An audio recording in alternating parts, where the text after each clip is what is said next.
This Minister of Health, I thought you wanted a real doctor.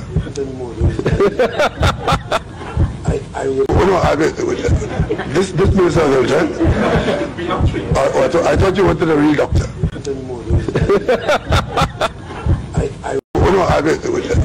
This Minister of Health, I thought you wanted a real doctor. This Minister of Health, I thought you wanted a real doctor.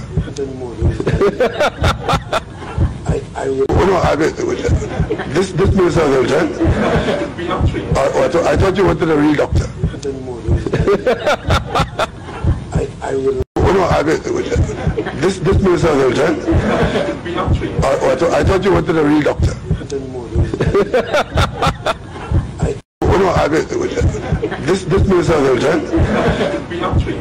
I thought you wanted a real doctor. This Minister of Health, I thought you wanted a real doctor.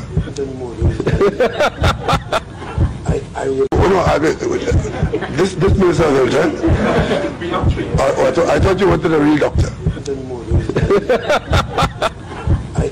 Because it seems to me like it's a circus we're running and all we have is a bunch of clowns.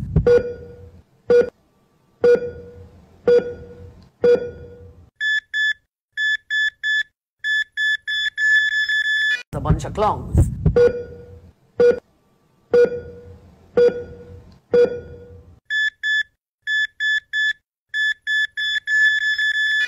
A bunch of clowns.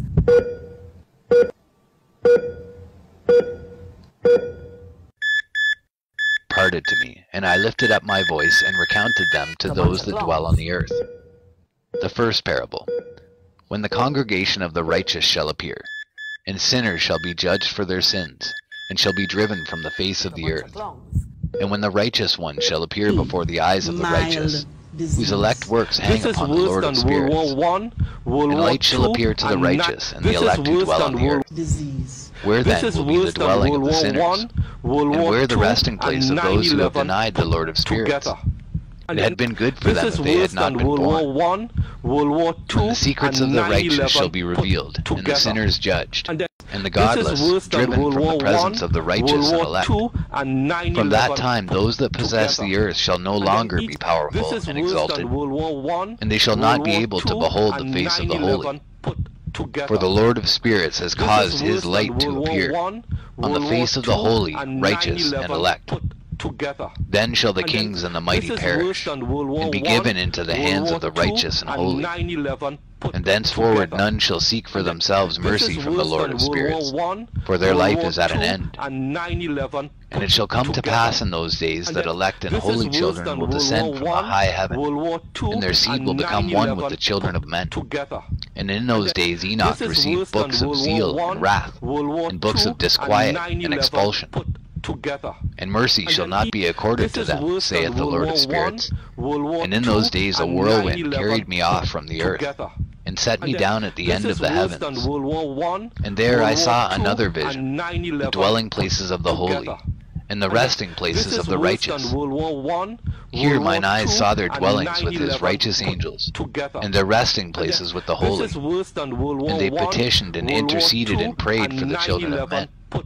And righteousness flowed before them as water, and mercy like dew upon the earth. Thus it is amongst them, forever and ever. And in that place mine eyes saw the elect one of righteousness and of faith. And I saw his dwelling place under the wings of the Lord of spirits. And righteousness shall prevail in his days. And the righteous and elect shall be without number before him forever and ever. And all the righteous and elect before him shall be strong as fiery lights, and their mouth shall be full of blessing. And their lips extol the name of the Lord of spirits. And righteousness before him shall never fail, and uprightness shall never fail before him. There I wished to dwell, and my spirit longed for that dwelling place. And there heretofore hath been my portion, For so it has been established concerning me before the Lord of Spirits. In those days I praised and extolled the name of the Lord of Spirits with blessings and praises, because he hath destined me for blessing and glory according to the good pleasure of the Lord of Spirits. For a long time mine eyes regarded that place, and I blessed him and praised him, saying, Blessed is he, and may he be blessed from the beginning and forevermore. And before him there is no ceasing. He knows before the world was created what is forever, and what will be from generation unto generation. Those who sleep not bless thee. They stand before thy glory and bless, praise and extol, saying, Holy, holy, holy is the Lord of Spirits. He filleth the earth with spirits. And here my eyes saw all those who sleep not. They stand before him and bless and say, Blessed be thou, and blessed be the name of the Lord forever and ever. And my face was changed, for I could no longer behold. And after that I saw thousands of thousands and 10,000 times 10,000. I saw a multitude beyond number and reckoning, who stood before the Lord of Spirits. And on the four sides of the Lord of Spirits I saw four presences, different from those that sleep not. And I learnt their names, for the angel that went with me made known to me their names, and showed me all the hidden things. And I heard the voices of those four presences as they uttered praises before the Lord of glory. The first voice blesses the Lord of Spirits forever and ever. And the second voice I heard blessing the elect one, and the elect ones who hang upon the Lord of Spirits. And the third voice I heard pray and intercede for those who dwell on the earth, and supplicate in the name of the Lord of Spirits. And I heard the fourth voice fending off the Satans, and forbidding them to come before the Lord of Spirits, to accuse them who dwell on the earth. After that I asked the angel of peace who went with me, who showed me everything that is hidden, Who are these four presences which I have seen, and whose words I have heard and written down? And he said to me, This first is Michael, the merciful and long-suffering, and the second, who is set over all the diseases and all the wounds of the children of men, is Raphael. And the third, who is set over all the powers, is Gabriel.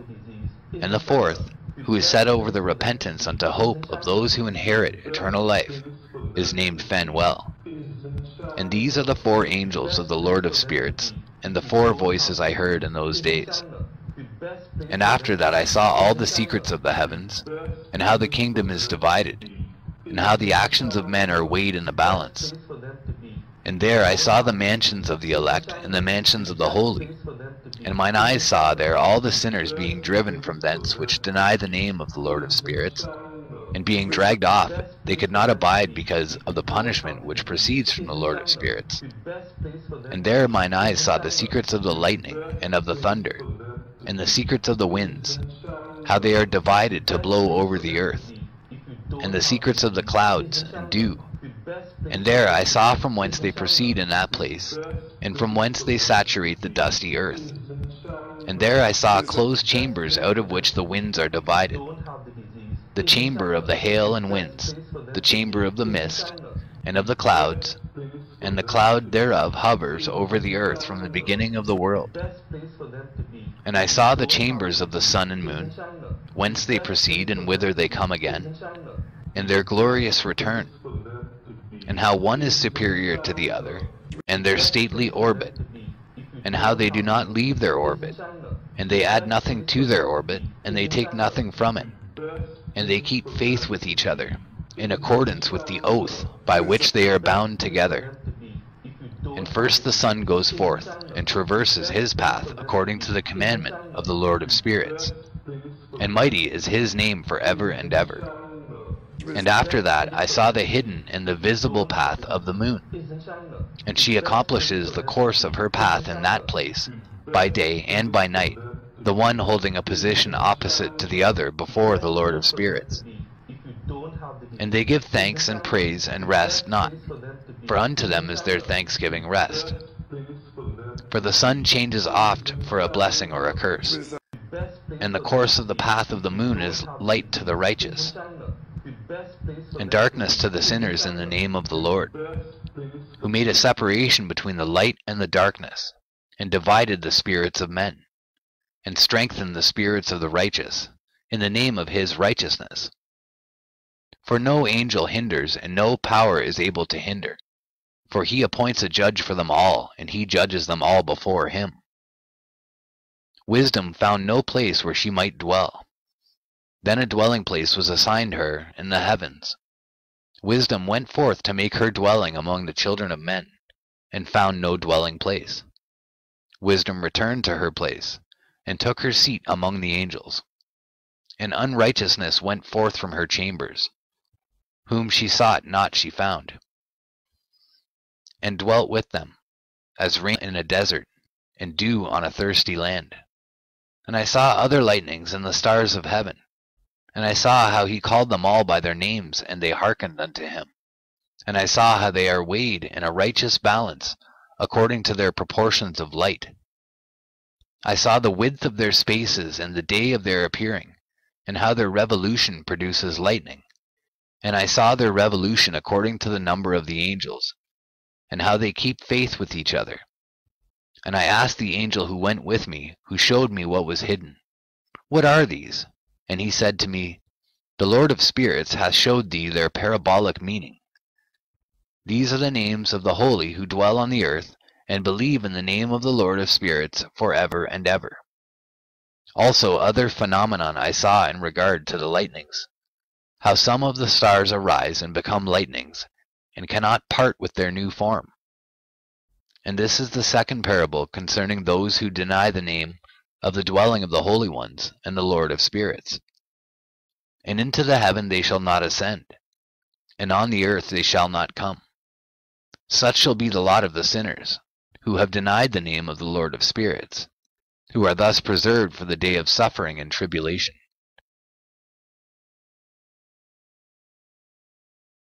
On that day mine elect one shall sit on the throne of glory, and shall try their works, and their places of rest shall be innumerable.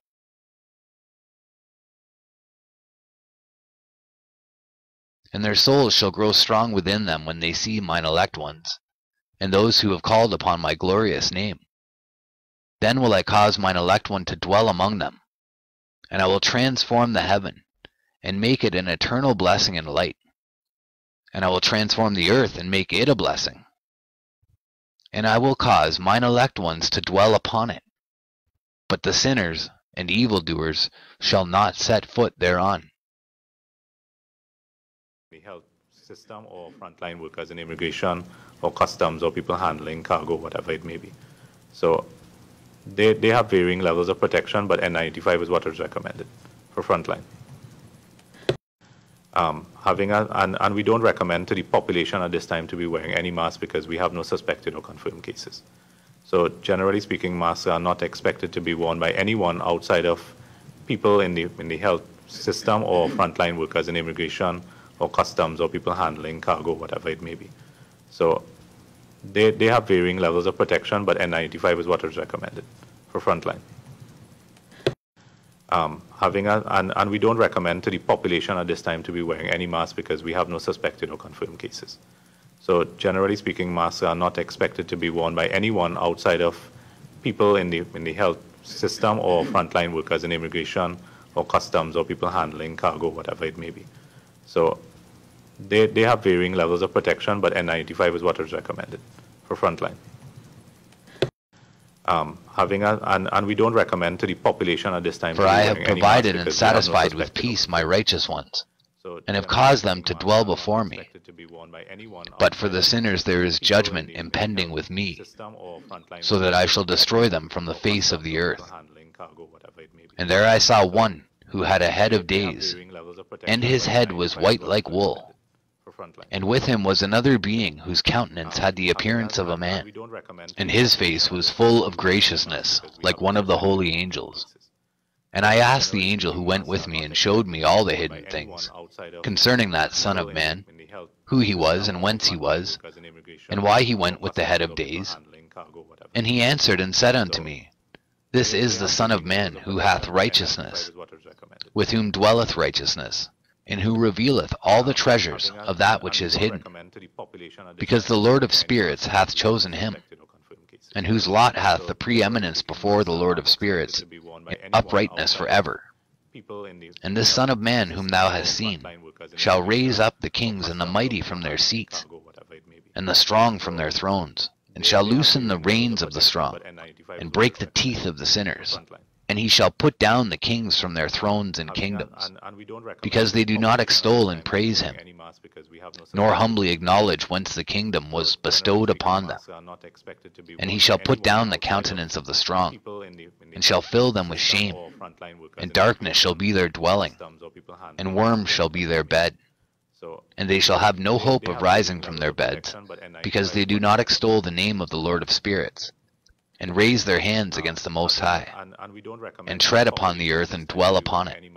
And all their deeds manifest unrighteousness, and their power rests upon their riches, and their faith is in the gods, and they deny the name of the Lord of spirits, and they persecute the houses of his congregations, and the faithful who hang upon the name of the Lord of spirits. And in those days shall have ascended the prayer of the righteous, and the blood of the righteous from the earth before the Lord of spirits. In those days the holy ones who dwell above in the heavens shall unite with one voice, and supplicate and pray and praise, and give thanks and bless the name of the Lord of spirits, on behalf of the blood of the righteous which has been shed, and that the prayer of the righteous may not be in vain before the Lord of spirits, that judgment may be done unto them, and that they may not have to suffer forever. In those days I saw the head of days when he seated himself upon the throne of his glory, and the books of the living were opened before him. And all his host which is in heaven above, and his counselors stood before him. And the hearts of the holy were filled with joy, because the number of the righteous had been offered, and the prayer of the righteous had been heard, and the blood of the righteous had been required before the Lord of spirits. And in that place I saw the fountain of righteousness, which was inexhaustible, and around it were many fountains of wisdom. And all the thirsty drank of them, and were filled with wisdom. And their dwellings were with the righteous, and holy, and elect. And at that hour that Son of Man was named in the presence of the Lord of spirits, and his name before the head of days. Yea, before the sun and the signs were created, before the stars of the heaven were made, his name was named before the Lord of spirits. He shall be a staff to the righteous whereon to stay themselves and not fall. And he shall be the light of the Gentiles, and the hope of those who are troubled of heart. All who dwell on earth shall fall down and worship before him, and will praise and bless and celebrate with song the Lord of spirits. And for this reason hath he been chosen and hidden before him, before the creation of the world and forevermore. And the wisdom of the Lord of spirits hath revealed him to the holy and righteous. For he hath preserved the lot of the righteous, because they have hated and despised this world of unrighteousness, and have hated all its works and ways in the name of the Lord of spirits. For in his name they are saved. And according to his good pleasure hath it been in regard to their life. In these days downcast in countenance shall the kings of the earth have become, and the strong who possess the land because of the works of their hands. For on the day of their anguish and affliction they shall not be able to save themselves, and I will give them over into the hands of mine elect. As straw in the fire, so shall they burn before the face of the holy. As lead in the water shall they sink before the face of the righteous, and no trace of them shall any more be found. And on the day of their affliction there shall be rest on the earth, and before them they shall fall, and not rise again. And there shall be no one to take them with his hand and raise them, for they have denied the Lord of spirits, and his anointed. The name of the Lord of spirits be blessed. For wisdom is poured out like water, and glory faileth not before him for evermore. For he is mighty in all the secrets of righteousness, and unrighteousness shall disappear as a shadow, and have no continuance, because the elect one standeth before the Lord of spirits, and his glory is for ever and ever, and his might unto all generations. And in him dwells the spirit of wisdom, and the Spirit which gives insight, and the Spirit of understanding and of might, and the Spirit of those who have fallen asleep in righteousness. And he shall judge the secret things, and none shall be able to utter a lying word before him.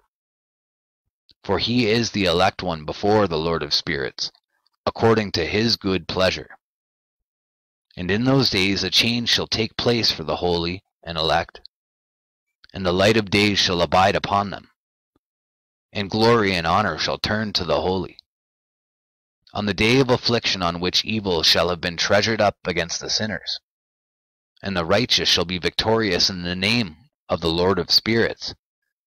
And he will cause the others to witness this, that they may repent, and forgo the works of their hands.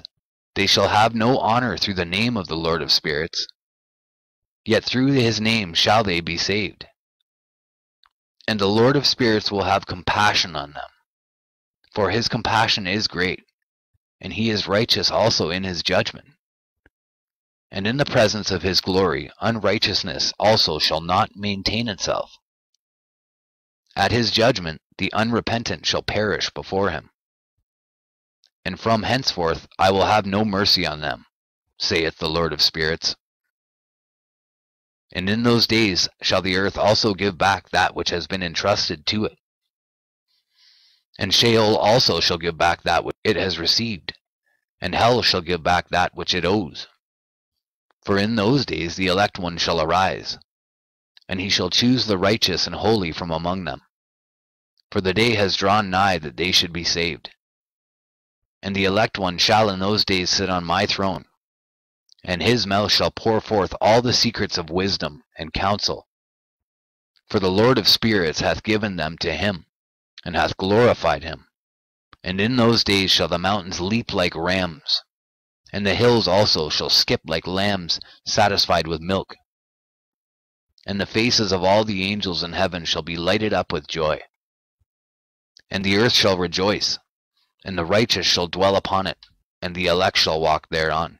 And after those days, in that place where I had seen all the visions of that which is hidden, for I had been carried off in a whirlwind, and they had borne me towards the west, there mine eyes saw all the secret things of heaven that shall be, a mountain of iron, and a mountain of copper, and a mountain of silver, and a mountain of gold, and a mountain of soft metal, and a mountain of lead.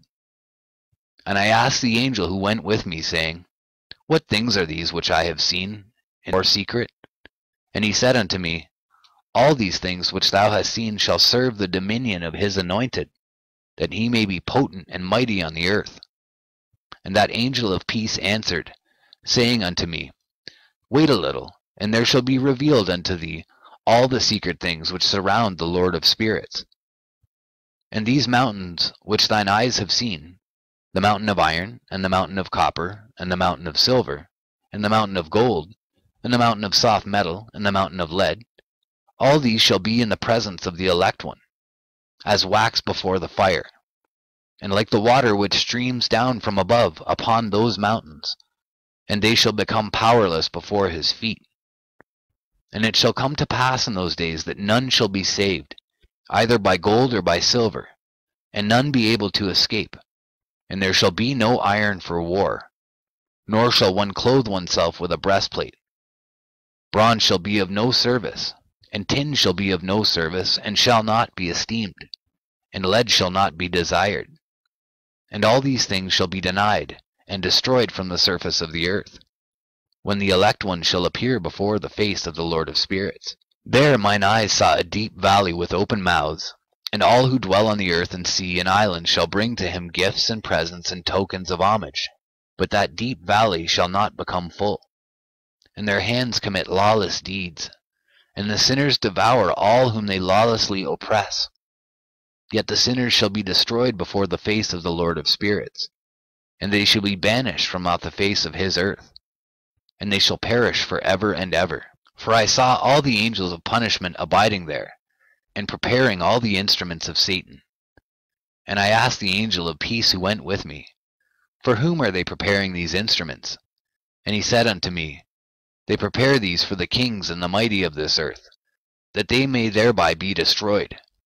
And after this the righteous and elect one shall cause the house of his congregation to appear. Henceforth there shall be no more hindered in the name of the Lord of spirits. And these mountains shall not stand as the earth before his righteousness, but the hills shall be as a fountain of water, and the righteous shall have rest from the oppression of sinners. And I looked and turned to another part of the earth, and saw there a deep valley with burning fire. And they brought the kings and the mighty, and began to cast them into this deep valley. And there mine eyes saw how they made these their instruments, iron chains of immeasurable weight. And I asked the angel of peace who went with me, saying, For whom are these chains being prepared? And he said unto me, These are being prepared for the hosts of Azazel, so that they may take them and cast them into the abyss of complete condemnation. And they shall cover their jaws with rough stones, as the Lord of spirits commanded.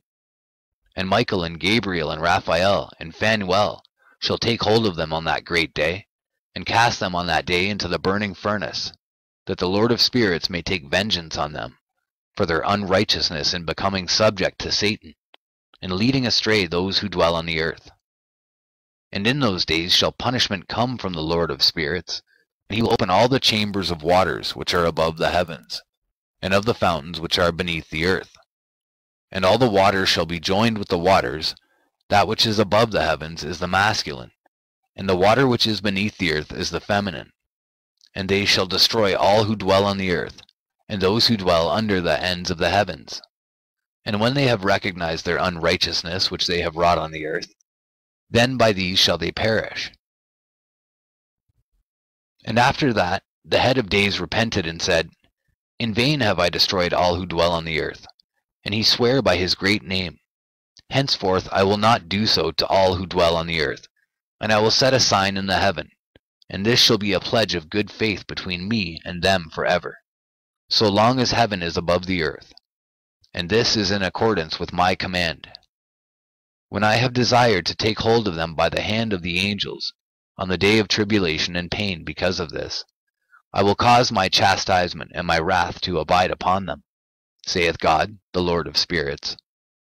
Ye mighty kings who dwell on the earth, ye shall have to behold mine elect one, how he sits on the throne of glory and judges Azazel, and all his associates, and all his hosts in the name of the Lord of spirits.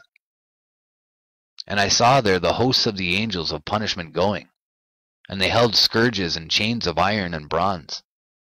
And I asked the angel of peace who went with me, saying, To whom are these who hold the scourges going? And he said unto me, To their elect and beloved ones, that they may be cast down into the chasm of the abyss of the valley. And then that valley shall be filled with their elect and beloved, and the days of their lives shall be at an end, and the days of their leading astray shall not thenceforward be reckoned. And in those days the angels shall return, and hurl themselves to the east upon the Parthians and Medes.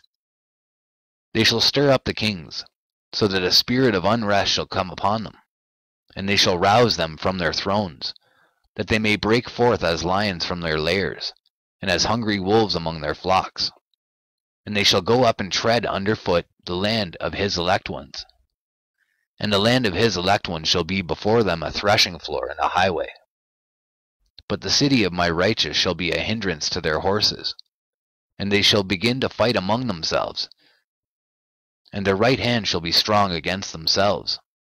And a man shall not know his brother, nor a son his father or his mother, till there be no number of the corpses through their slaughter, and their punishment be not in vain. In those days Sheol shall open its jaws, and they shall be swallowed up therein, and their destruction shall be at an end. Sheol shall devour the sinners in the presence of the elect. And it came to pass after this, that I saw another host of wagons, and men riding thereon, and coming on the winds from the east, and from the west to the south. And the noise of their wagons was heard. And when this turmoil took place, the holy ones from heaven remarked it. And the pillars of the earth were moved from their place, and the sound thereof was heard, from the one end of heaven to the other, in one day. And they shall all fall down and worship the Lord of spirits. And this is the end of the second parable. And I began to speak the third parable concerning the righteous and elect. Blessed are ye, ye righteous and elect, for glorious shall be your lot. And the righteous shall be in the light of the sun, and the elect in the light of eternal life. The days of their life shall be unending, and the days of the holy without number. And they shall seek the light and find righteousness with the Lord of spirits. There shall be peace to the righteous in the name of the eternal Lord. And after this it shall be said to the holy in heaven, that they should seek out the secrets of righteousness, the heritage of faith. For it has become bright as the sun upon earth, and the darkness is past. And there shall be a light that never endeth, and to a limit, a number of days they shall not come. For the darkness shall first have been destroyed, and the light established before the Lord of spirits, and the light of uprightness established forever before the Lord of spirits.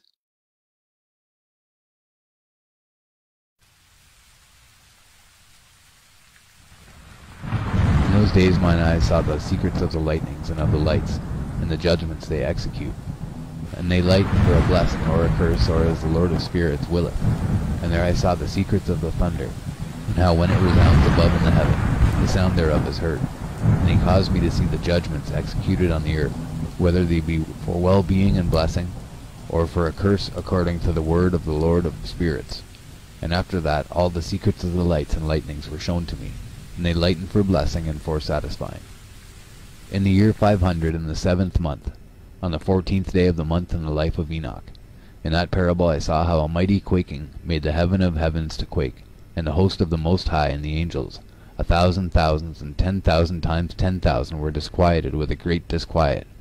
And the head of days sat on the throne of his glory, and the angels and the righteous stood around him. And a great trembling seized me, and a fear took hold of me, and my loins gave way, and dissolved were my reins, and I fell upon my face. And Michael sent another angel from among the holy ones, and he raised me up. And when he had raised me up, my spirit returned, for I had not been able to endure the look of this host, and the commotion and the quaking of the heaven. And Michael said unto me, Why art thou disquieted with such a vision? This day lasted the day of his mercy, and he hath been merciful and long-suffering towards those who dwell on the earth. And when the day and the power and the punishment and the judgment come, which the Lord of spirits hath prepared for those who worship not the righteous law, and for those who deny the righteous judgment, and for those who take his name in vain, that day is prepared. For the elect a covenant, but for sinners an inquisition. When the punishment of the Lord shall rest upon them, it shall rest in order that the punishment of the Lord of spirits may not come in vain, and it shall slay the children with their mothers, and the children with their fathers. Afterwards the judgment shall take place according to his mercy and his patience. And on that day were two monsters parted, a female monster named Leviathan, to dwell in the abysses of the ocean over the fountains of the waters. But the male is named Behemoth, who occupied with his breast a waste wilderness named Duodane. And we have to make sure that we're ready, because there will be another pandemic, and there's so many lessons about how we should have handled things differently, large numbers to the entire world. And we have to make sure that we're ready, because there will be another pandemic, and there's so many lessons about how we weren't prepared, how we should have handled things differently, and when that's clearly in our mind, those investments need to be made. You mentioned being ready for the next time, and you warned about this last time. Let's take a brief look at a 2015 warning you issued. If anything kills over 10 million people in the next few decades, it's most likely to be a highly infectious virus. If we start now, we can be ready for the next epidemic. How ready was the world for this, say on a scale of 1 to 10, and how about the U.S.? The U.S. gets a low score because the understanding of how to get diagnostics up to scale early to stop the exponential spread, if that had been done well, we would have been more like an Australia or a South Korea, where the death toll is less than a tenth of the tragic situation in the United States. So we made mistakes before the epidemic in not investing more. And then during the epidemic, we also made mistakes. There's one category we did well, which was getting R&D money out to the vaccine companies. The U.S. was the biggest at that. And so at least, you know, in that one area where we've set a model for the world. You're very specific in your work and the letter about what should come next. You talk about a global alert system, infectious disease first responders, and germ games. Walk us through what some of that looks like and whether you think international organizations and the Biden administration can do more on that now.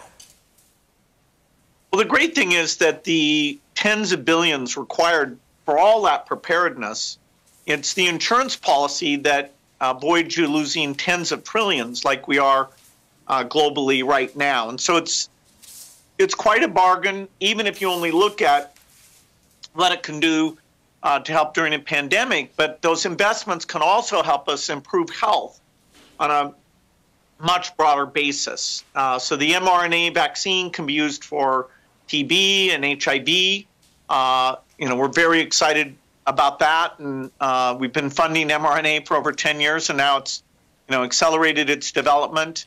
And getting those early warning systems in, that'll improve health all over the world. So this time, I think people will pay attention. Your letter also goes really through a whole bunch of influences, from the movie Contagion to Winston Churchill to you and your wife's interest in confronting systemic racism and structural racism. And you write that pandemics, quote, exploit pre-existing inequalities. And you're working and doing funding with historically black colleges on testing. Walk us through, what does this mean? Why does it happen this way? Does it have to be this way? And how do you fix it?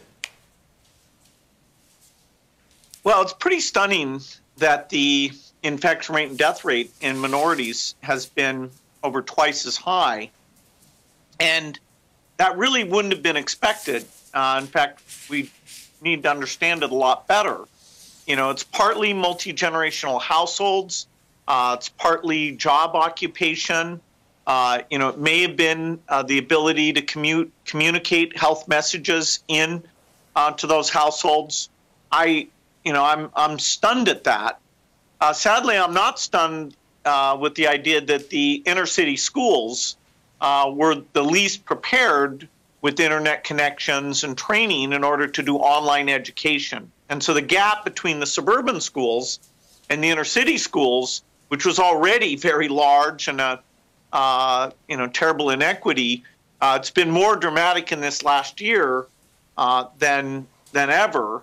And so we've got to reinvest in those schools, taking some of the good things we've learned about how we can use online tools, but helping those kids catch up.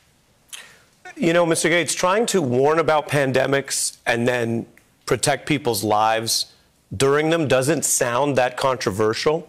But as you know, and I think some of our viewers know, you have a lot of critics, including, for example, here's a Fox News host who is attacking you for advocating contact tracing in April. Take a look. There's a new threat to our rights on the horizon, and it's being pushed by the second wealthiest man in the world. According to Gates, the only way to responsibly end the shutdowns is for a pretty vast surveillance system to be put in place, arguing that it will be unsafe to work or to travel or go to church or a ball game unless we give up our personal data.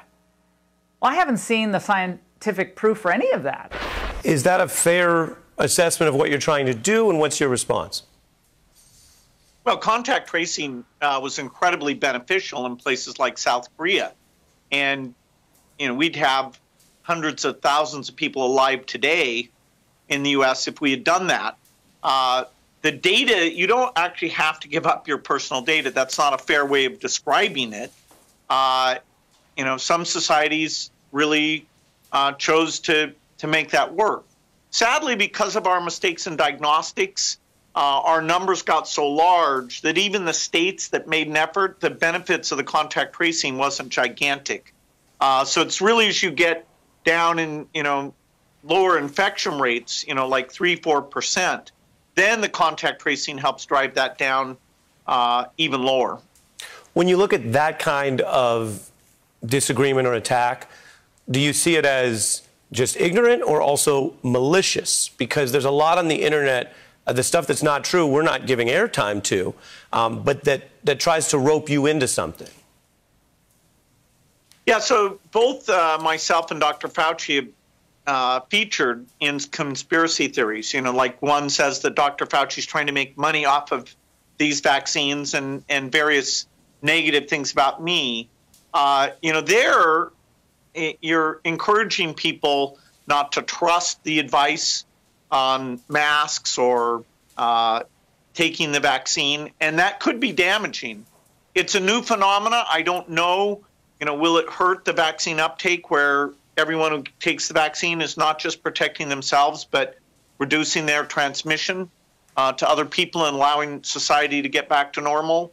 You know, so it's a completely unexpected phenomena, and, you know, sadly, a lot of it's based on false information. Yeah, I just have one follow-up on that, which is you're known to be both effective and an optimist. What do you say to people who look at this and feel like scientists, experts, and you warned and gave the public information, and by your own assessment today, it still didn't go very well according to the government policies in charge, and you're out here still working on it? What do you say to people who are pessimistic about either failure or incompetence and lies winning out? Well, whenever you make mistakes, you have to learn from them. And the U.S. has so much talent, so much ability to get things right, so much ability to lead the world and help. You know, almost every infectious disease event of the last 100 years, the U.S. Played a very strong role. The CDC is the most respected health organization. In this one, we didn't set a good example, and we even withdrew from the WHO. So, you know, it wasn't our finest hour, but I remain optimistic, and I look at the new team that's engaged, you know, looking at the science, being willing to deliver the bad news that the next few months are going to continue to be tough. And, you know, I feel great that we're correcting some of the mistakes that were made. You mentioned the new team. Was President Biden right to rejoin the WHO, and have you spoken to him recently, or will you? I spoke to him, Melinda and I, soon after the election, and the pandemic was definitely one of the key topics there. And we're thrilled that he's rejoined the WHO, because that's where you share best practices. That's where you make sure the numbers are there to see what's going on. For example, understanding these variants that are a bit scary because they are more transmissive, and we'll get data soon on whether the vaccines are slightly less effective or not. And so, yes, it's kind of a common sense move to bring the world together, because it's us versus the disease. And every one of these vaccines involved scientists in many countries, and the trials were done in many countries. You know, no country alone could possibly deal with this. In the letter, you discuss how so many people are struggling, so many people grieving because of COVID, and you yourself discuss not even being able to gather in person for your father when he died in September. He was famously proud of you, and people like myself from Seattle know about his work and yours. And I did just want to play a little bit of him, if you don't mind us showing this. Right. Let me introduce Bill Gates, the largest philanthropist in the history of the world. How do you feel when you're able to introduce him at something? There are no words to describe it. How much pride can you have? Whatever the highest number is, that's where I am. Your reflections and what he taught you? Well, my dad both, set a good example, and was always willing to tell me when he thought I should do better. He personally, with Patty Stonecipher, helped create the foundation while I was still full-time at Microsoft, and so his integrity really set the culture of that organization. My dad's example is one that I'll never match, but he made so much difference, and he was always cheering me on. Loved the fact he he was involved, and so it's sad. You know, he lived a great life. He was 94 when he died, and so we did have to limit that getting together and sharing our thoughts and our grief. But no one's ever been luckier in terms of who their dad was. He worked with you and your family on really beginning to think about and give away so much of the wealth you created, which was because you were really good at business, among other things. I have a very simple question for you, Mr. Gates. When we look at the 4 largest companies in America, we have Microsoft, Alphabet, Amazon, and Apple.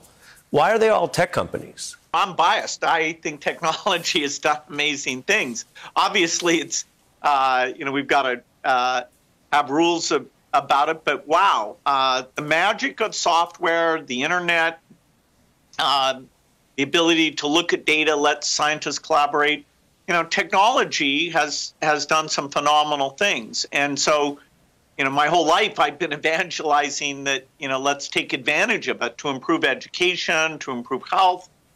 There's a lot more to be done, but there's a lot of amazing work those companies are responsible for. And up until my foundation work, that was my whole focus was that work, and it continues. Yeah, you were celebrated for it. The company famously took heat for it. I'm curious, as we look out today, the government definitely went at Microsoft for alleged anti-competitive behavior. We're not here to relitigate all that today. But there's a lot of informed people who look at the big tech companies today and think they're not getting it as hard as you did. Do you think today's CEOs know how lucky they may be, and will that change? Well, I think as you go forward, there are a lot of questions. Microsoft wasn't in the social media business, where issues about political things and conspiracies and how should you draw the line on what's on there. The tech companies are so important now, it's not surprising that the governments are looking at competition, interoperability, so there are lessons, there are things that Microsoft learned as we interface with the government. I hope the others go back and look at how that all went. But it makes sense for government to care a lot about the central role of technology and making sure that we get more of the good and less of the bad. That brings us to something that I really want to ask you about. I have a hunch you may not want to answer it much, but you're so influential in these areas, I'm going to try anyway. And that is the power of these social media companies to publish or delist and ban people is huge. And as you know, the original concern hundreds of years ago was that the government would disappear speech. There are a lot of people, especially young people, who are more concerned about where they are online than anything the federal government might do. Are you at all concerned when tech companies can make basically unchecked decisions to take people off their platforms, that they might get the call right a lot, but then not? Any advice or thoughts on that? There's clearly trade-offs involved where, false information, that, causes riots or people not to trust medicines or rewrites, history like Holocaust denial. How you draw the line and who's in a position to do that is a great thing for people to be debating. I haven't seen a great solution where you draw the line in a way that everybody feels comfortable with who's doing the interpretation and how it works. There's been a lot of bad stuff on social media, and I'm glad at least some of that is being held back. As you say, you might go too far, but my tech career is largely over now. I'm a champion for health, and this next generation's got to solve this problem. Yeah, understood. You've always been your own boss, but you also have a little bit of a style that is sometimes called being boss. The difference being, as you know, not whether you're technically the boss, but whether you have that confidence. And we were looking through the archives and we found a great example of this, a young Mr. Gates, explaining his outlook. Take a look. Do you see yourself working for somebody else? I never have. Can you see it? Well, in the sense that we work together, but answering to a boss. I'm used to having a company where the ideas that I have are something that I can easily pursue. So I think it'd be a tough transition. How important was your confidence in addition to your innovation in your career? Well, certainly when I was young, you know, I had the brashness of youth to pursue ideas that seemed crazy at the time. You know, a computer on every desk in every home, the central role of software, and you know, you know, turned out that those beliefs really worked out very well, and that's why I have the wealth that now goes to the foundation and you know is there to try and provide healthy lives even in the poorest countries. So, you know, I'm lucky. My interests, my personality, my timing all came together. So the Microsoft fortune, you know, is now being given away as best as Melinda and I can. Before we lose you, I got to ask you about your role in music and culture. I read that you and Melinda like Willie Nelson and The Sound of Music. But the genre where you are cited most is hip-hop. Over 125 songs cite you, Mr. Gates, including Lil Wayne's Bill Gates and Rick Ross's Bill Gates. And the common theme here is a lot of rappers from humble roots say they're inspired by both your work ethic and your success. I wanted to ask you about just 3 of them, where you could tell us whether, yes, they got it accurate, or maybe no, they're a little off. And the first is from Andre 3000. And he says what he likes about you is that you do not show off your wealth. He says Bill Gates don't dangle diamonds in your face when he Microsoft in the place. Accurate or no? Well, you know, lyrics aren't, you know, the ultimate full description of people. I kind of doubt. You know, I'm very lucky. You know, I sometimes, you know, fly in a plane. You know, I have, you know, I don't have to worry about whether I'm going to have enough money for things like kids' education. You know, so, you know, I hope I'm taking some responsibility for the lucky position I am in by giving my time to the foundation. But Andre seems to like that he doesn't think you're showy. Well, I'll try to live up to that. You know, I don't try to be showy. Here's one about tax policy. This is from young New York rapper Joey Badass. Of the garden where the he elected says, righteous just dwell, where my grandfather was taxes. taken up, the 7th from Why Adam. they take a piece of my assets? Does Bill Gates have these same fees? Please, I need the answers. And I besought the other is angel it that he accurate? Do should show me the some might of wealthy those people avoid their fair share? How they were parted on one day and cast, the one into the abysses of the sea, and the other unto the dry land of the wilderness. And he said to me, Thou son of man, herein thou dost seek to know what is hidden. And the other angel who went with me and showed me what was hidden, told me what is first and last in the heaven and the height, and beneath the earth and the depth, and at the ends of the heaven, and on the foundation of the heaven, and the chambers of the winds, and how the winds are divided, and how they are weighed, and how the portals of the winds are reckoned, each according to the power of the wind, and the power of the lights of the moon, and according to the power that it is fitting, and the divisions of the stars according to their names, and how all the divisions are divided, and the thunders according to the places where they fall, and all the divisions that are made among the lightnings that it may lighten, and their hosts that they may at once obey. For the thunder has places of rest which are assigned to it, while it is waiting for its peal. And the thunder and lightning are inseparable, and although not one and undivided, they both go together through the Spirit and separate not. For when the lightning lightens, the thunder utters its voice, and the Spirit enforces a pause during the peal, and divides it equally between them, for the treasury of their peals is like the sand, and each one of them as it peals is held in with a bridle, and turned back by the power of the Spirit, and pushed forward according to the many quarters of the earth. And the spirit of the sea is masculine and strong, and according to the might of his strength he draws it back with a rein, and in like manner it is driven forward and disperses amid all the mountains of the earth. And the spirit of the hoarfrost is his own angel, and the spirit of the hail is a good angel. And the spirit of the snow has forsaken his chambers on account of his strength. There is a special spirit therein, and that which ascends from it is like smoke, and its name is frost. And the spirit of the mist is not united with them in their chambers, but it has a special chamber.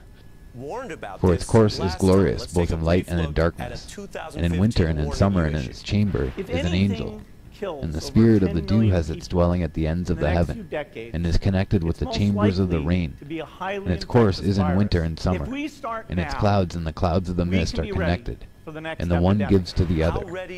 And when the spirit of the rain goes forth from its chamber, the angels come and open the chamber and lead it out. And when it is diffused over the whole earth, it unites with the water on the earth. And whensoever it unites with the water on the earth, for the waters are for those who dwell on the earth, for they are nourishment for the earth from the Most High, who is in heaven. Therefore there is a measure for the rain, and the angels take it in charge. And these things I saw towards the garden of the righteous. And the angel of peace who is with me said to me, These two monsters, prepared conformably to the greatness of God, shall feed. And I saw in those days how long cords were given to those angels, and how they took to themselves wings and flew, and they went towards the north. And I asked the angel, saying unto him, Why have those angels taken those cords and gone off? And he said unto me, They have gone to measure. And the angel who went with me said unto me, These shall bring the measures of the righteous, and the ropes of the righteous to the righteous, that they may stay themselves on the name of the Lord of spirits for ever and ever. The elect shall begin to dwell with the elect, and those are the measures which shall be given to faith, and which shall strengthen righteousness. And these measures shall reveal all the secrets of the depths of the earth, and those who have been destroyed by the desert, and those who have been devoured by the beasts, and those who have been devoured by the fish of the sea, that they may return and stay themselves on the day of the elect one. For none shall be destroyed before the Lord of spirits, and none can be destroyed. And all who dwell above in the heaven received a command and power and one voice and one light like unto fire. And that one with their first words they blessed, and extolled and lauded with wisdom. And they were wise in utterance and in the spirit of life. And the Lord of spirits placed the elect one on the throne of glory, and he shall judge all the works of the holy above in the heaven, and in a balance shall their deeds be weighed. And when he shall lift up his countenance to judge their secret ways according to the word of the name of the Lord of spirits, and their path according to the way of the righteous judgment of the Lord of spirits, then shall they all with one voice speak and bless, and glorify and extol, and sanctify the name of the Lord of spirits. And he will summon all the host of the heavens, and all the holy ones above, and the host of God, the cherubic, seraphim, and ophanim, and all the angels of power, and all the angels of principalities, and the elect one, and the other powers on the earth, and over the water. On that day shall raise one voice, and bless and glorify, and exalt in the spirit of faith, and in the spirit of wisdom, and in the spirit of patience, and in the spirit of mercy, and in the spirit of judgment, and in the spirit of peace, and in the spirit of goodness, and shall all say with one voice, Blessed is he, and may the name of the Lord of spirits be blessed forever and ever. All who sleep not above in heaven shall bless him. All the holy ones who are in heaven shall bless him, and all the elect who dwell in the garden of life. And every spirit of light who is able to bless, and glorify, and extol, and hallow thy blessed name. And all flesh shall beyond measure glorify and bless thy name forever and ever.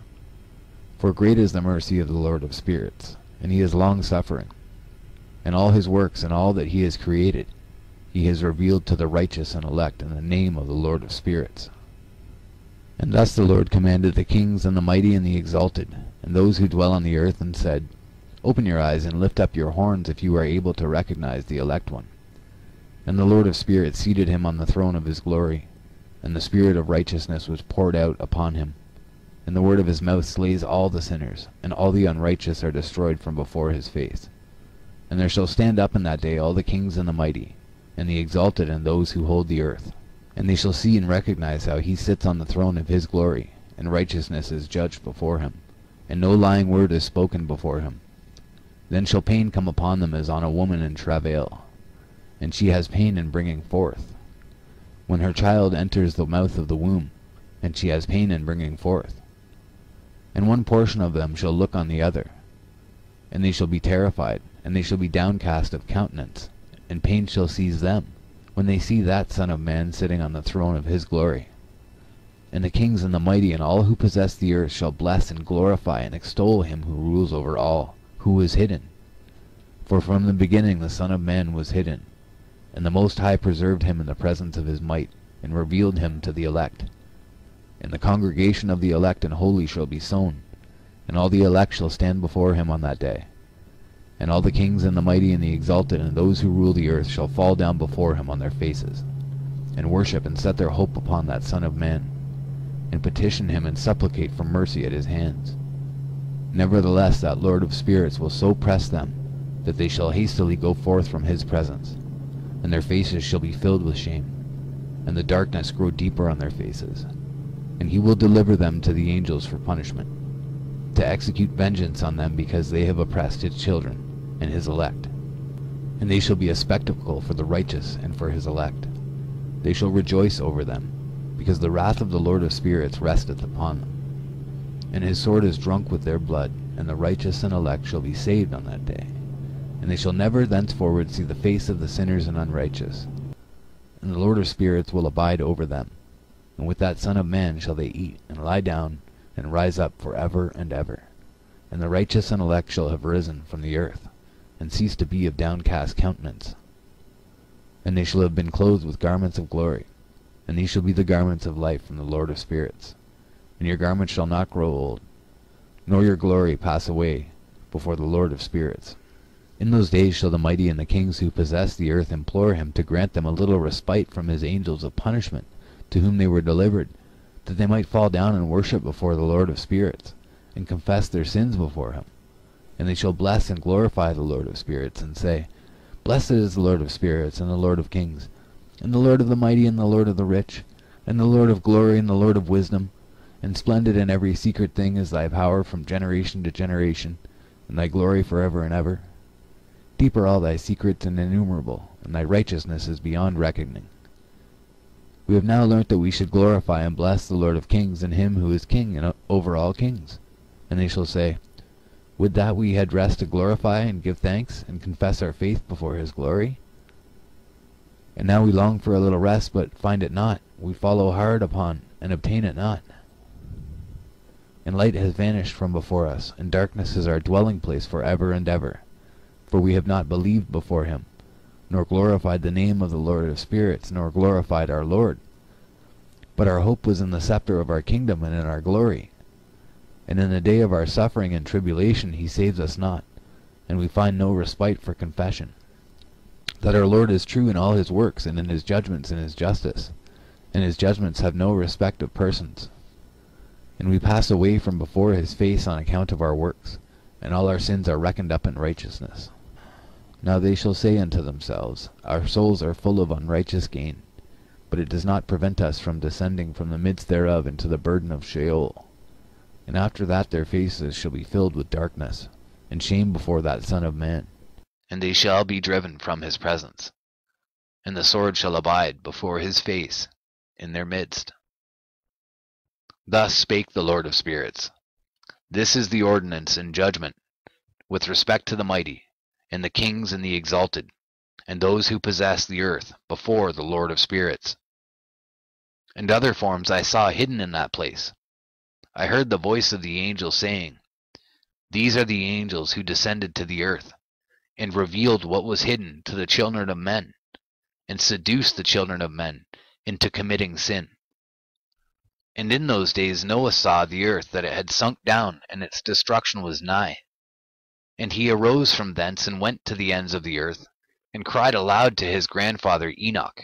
And Noah said 3 times with an embittered voice, Hear me, hear me, hear me. And I said unto him, Tell me what it is that it is falling out on the earth, that the earth is in such evil plight, and shaken, lest perchance I shall perish with it. And thereupon there was a great commotion on the earth, and a voice was heard from heaven, and I fell on my face. And Enoch my grandfather came and stood by me, and said unto me, Why hast thou cried unto me with a bitter cry and weeping? And a command has gone forth from the presence of the Lord concerning those who dwell on the earth, that their ruin is accomplished because they have learnt all the secrets of the angels, and all the violence of the Satans, and all their powers, the most secret ones, and all the power of those who practice sorcery, and the power of witchcraft, and the power of those who make molten images, for the whole earth, and how silver is produced from the dust of the earth, and how soft metal originates in the earth. For lead and tin are not produced from the earth like the first. It is a fountain that produces them, and an angel stands therein, and that angel is preeminent. And after that my grandfather Enoch took hold of me by my hand, and raised me up, and said unto me, Go, for I have asked the Lord of spirits, as touching this commotion on the earth. And he said unto me, Because of their unrighteousness their judgment has been determined upon, and shall not be withheld by me forever. Because of the sorceries which they have searched out and learnt, the earth and those who dwell upon it shall be destroyed. And these they have no place of repentance for ever, because they have shown them what was hidden, and they are the damned. But as for thee, my son, the Lord of spirits knows that thou art pure, and guiltless of this reproach concerning the secrets. And he has destined thy name to be among the holy, and will preserve thee amongst those who dwell on the earth, and has destined thy righteous seed both for kingship and for great honors. And from thy seed shall proceed a fountain of the righteous and holy without number forever.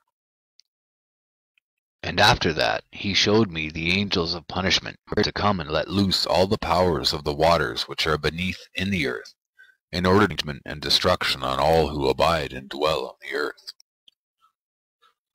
And the Lord of spirits gave commandment to the angels who were going forth, that they should not rise, but should hold them in check. For those angels were over the powers of the waters. And I went away from the presence of Enoch. And in those days the word of God came to me, and he said unto me, Noah, thy lot has come up before me, a lot without blame, a lot of love and uprightness. And now the angels are making a wooden building, and when they have completed that task I will place my hand upon it, and preserve it, and there shall come forth from it the seed of life, and a change shall set in, so that the earth will not remain without inhabitant. And I will make fast thy seed before me forever and ever. And I will spread abroad those who dwell with thee. It shall not be unfruitful on the face of the earth, but it shall be blessed and multiply on the earth in the name of the Lord. And he will imprison those angels who have shown unrighteousness. In that burning valley which my grandfather Enoch had formerly shown to me in the west among the mountains of gold, and silver, and iron, and soft metal, and tin. And I saw that valley in which there was a great convulsion, and a convulsion of the waters. And when all this took place from that fiery molten metal, and from the convulsion thereof in that place, there was produced a smell of sulphur, and it was connected with those waters, and that valley of the angels who had led astray mankind, burned beneath that land. And through its valleys proceed streams of fire, where these angels are punished who had led astray those who dwell upon the earth. But those waters shall in those days serve for the kings and the mighty and the exalted, and those who dwell on the earth, for the healing of the body, but for the punishment of the spirit. Now their spirit is full of lust, that they may be punished in their body, for they have denied the Lord of spirits, and see their punishment daily, and yet believe not in his name. And in proportion as the burning of their bodies becomes severe, a corresponding change shall take place in their spirit for ever and ever. For before the Lord of spirits none shall utter an idle word, for the judgment shall come upon them, because they believe in the lust of their body, and deny the Spirit of the Lord. And those same waters will undergo a change in those days, for when those angels are punished in these water springs shall change their temperature, and when the angels ascend, this water of the springs shall change and become cold. And I heard Michael answering and saying, This judgment wherewith the angels are judged is a testimony for the kings and the mighty who possess the earth, because these waters of judgment minister to the healing of the body of the kings and the lust of their body, Therefore they will not see and will not believe that those waters will change and become a fire which burns forever. And after that my grandfather Enoch gave me the teaching of all the secrets in the book and the parables, which had been given to him. And he put them together for me in the words of the book of the parables. And on that day Michael answered Raphael and said, "The power of the Spirit transports and makes me to tremble because of the severity of the judgment of the secrets, the judgment of the angels. Who can endure the severe judgment which has been executed, and before which they melt away?" And Michael answered again and said to Raphael, "Who is he whose heart is not softened concerning it, and whose reins are not troubled by this word of judgment that has gone forth upon them, because of those who have thus led them out?" And it came to pass when he stood before the Lord of Spirits, Michael said thus to Raphael, "I will not take their part under the eye of the Lord, for the Lord of Spirits has been angry with them because they do as if they were the Lord. Therefore all that is hidden shall come upon them for ever and ever, for neither angel nor man shall have his portion in it, but alone they have received their judgment for ever and ever."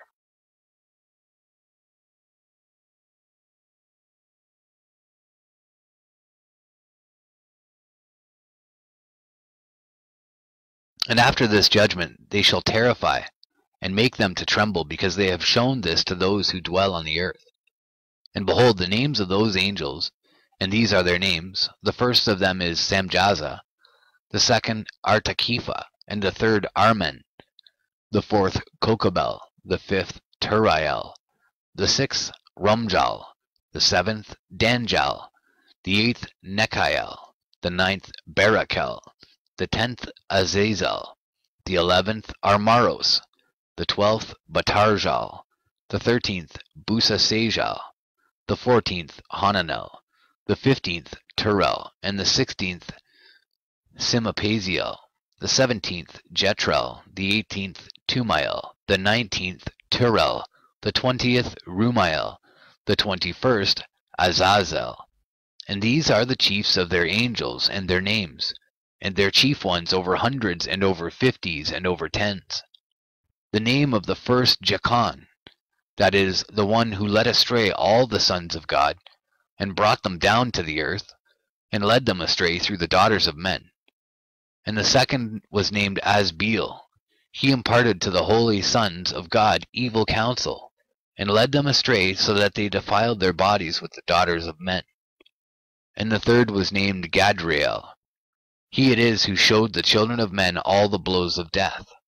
And he led astray Eve, and showed the weapons of death to the sons of men, the shield and the coat of mail, and the sword for battle, and all the weapons of death to the children of men. And from his hand they have proceeded against those who dwell on the earth, from that day and forevermore. And the fourth was named Penemu. He taught the children of men the bitter and the sweet, and he taught them all the secrets of their wisdom. And he instructed mankind in writing with ink and paper, and thereby many sinned from eternity to eternity and until this day. For men were not created for such a purpose, to give confirmation to their good faith with pen and ink. For men were created exactly like the angels, to the intent that they should continue pure and righteous, and death, which destroys everything, could not have taken hold of them, but through this their knowledge they are perishing, and through this power it is consuming me. And the fifth was named Kazdeja. This is he who showed the children of men all the wicked smitings of spirits and demons, and the smitings of the embryo in the womb, that it may pass away, and the smitings of the soul, the bites of the serpent, and the smitings which befall through the noontide heat, the son of the serpent named Taba-et. And this is the task of Kazbeel, the chief of the oath, which he showed to the holy ones when he dwelt high above in glory, and its name is Bika. This angel requested Michael to show him the hidden name, that he might enunciate it in the oath, so that those might quake before that name and oath, who revealed all that was in secret to the children of men. And this is the power of this oath, for it is powerful and strong. And he placed this oath Akai in the hand of Michael. And these are the secrets of his oath, and they are strong through his oath. And the heaven was suspended before the world was created, and forever. And through it the earth was founded upon the water, and from the secret recesses of the mountains come beautiful waters, from the creation of the world and unto eternity. And through that oath the sea was created, and as its foundation he set for it the sand against the time of its anger, and it dare not pass beyond it from the creation of the world unto eternity.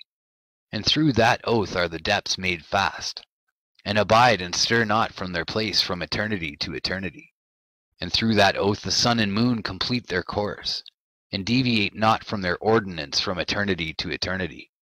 And through that oath the stars complete their course, and he calls them by their names, and they answer him from eternity to eternity. And in like manner the spirits of the water, and of the winds, and of all zephyrs, and their paths from all the quarters of the winds. And there are preserved the voices of the thunder and the light of the lightnings. And there are preserved the chambers of the hail, and the chambers of the hoarfrost, and the chambers of the mist, and the chambers of the rain and the dew. And all these believe and give thanks before the Lord of spirits, and glorify him with all their power. And their food is in every act of thanksgiving. They thank and glorify and extol the name of the Lord of spirits, forever and ever. And this oath is mighty over them, and through it they are preserved, and their paths are preserved, and their course is not destroyed. And there was great joy amongst them, and they blessed and glorified and extolled, because the name of that Son of Man had been revealed unto them.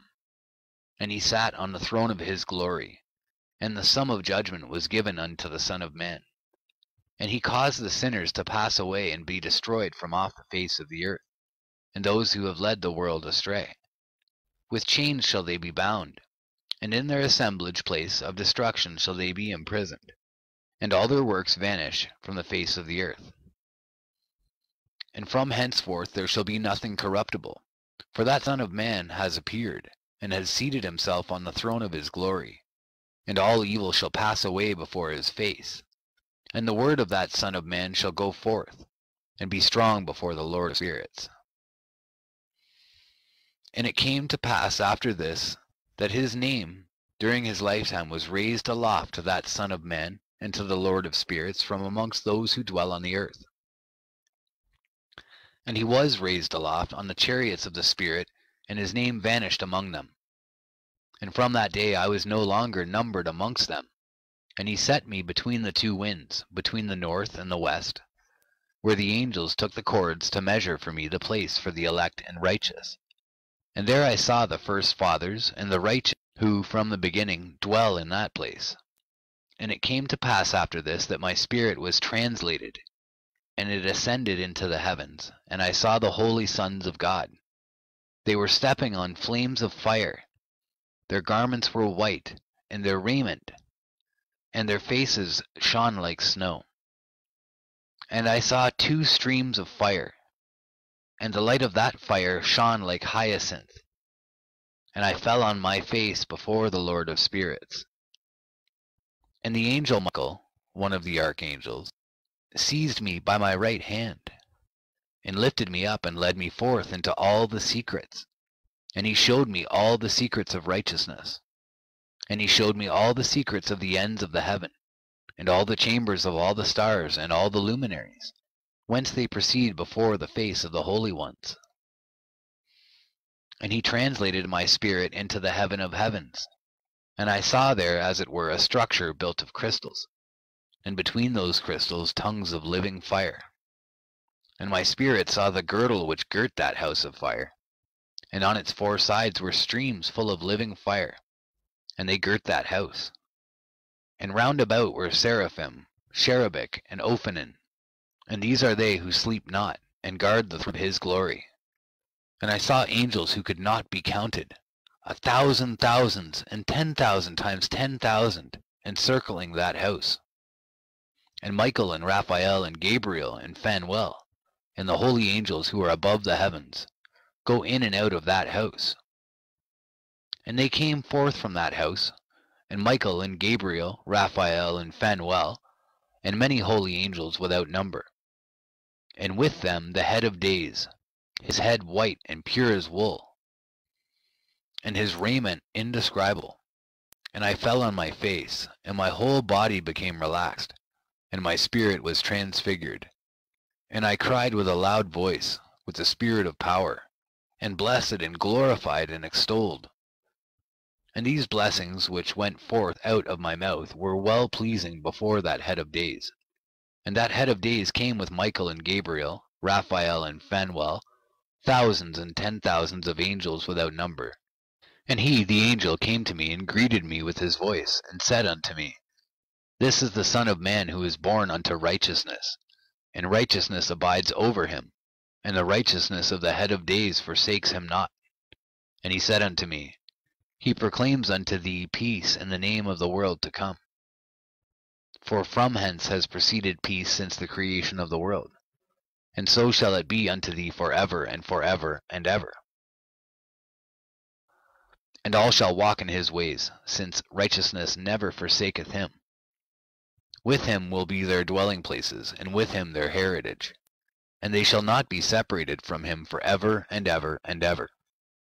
And so there shall be length of days with that Son of Man, and the righteous shall have peace in an upright way, in the name of the Lord of spirits, for ever and ever.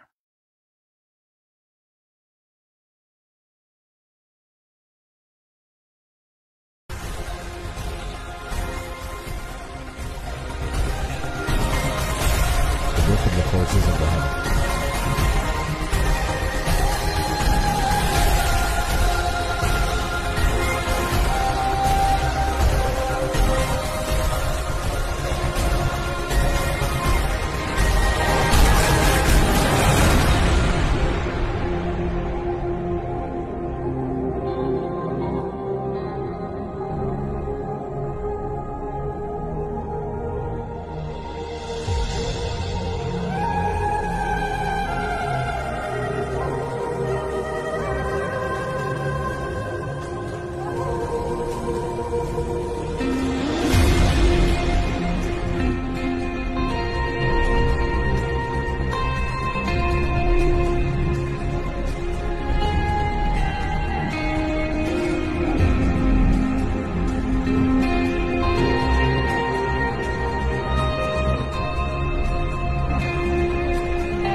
Relations of each, according to their classes, their dominion, and their seasons, according to their names and places of origin.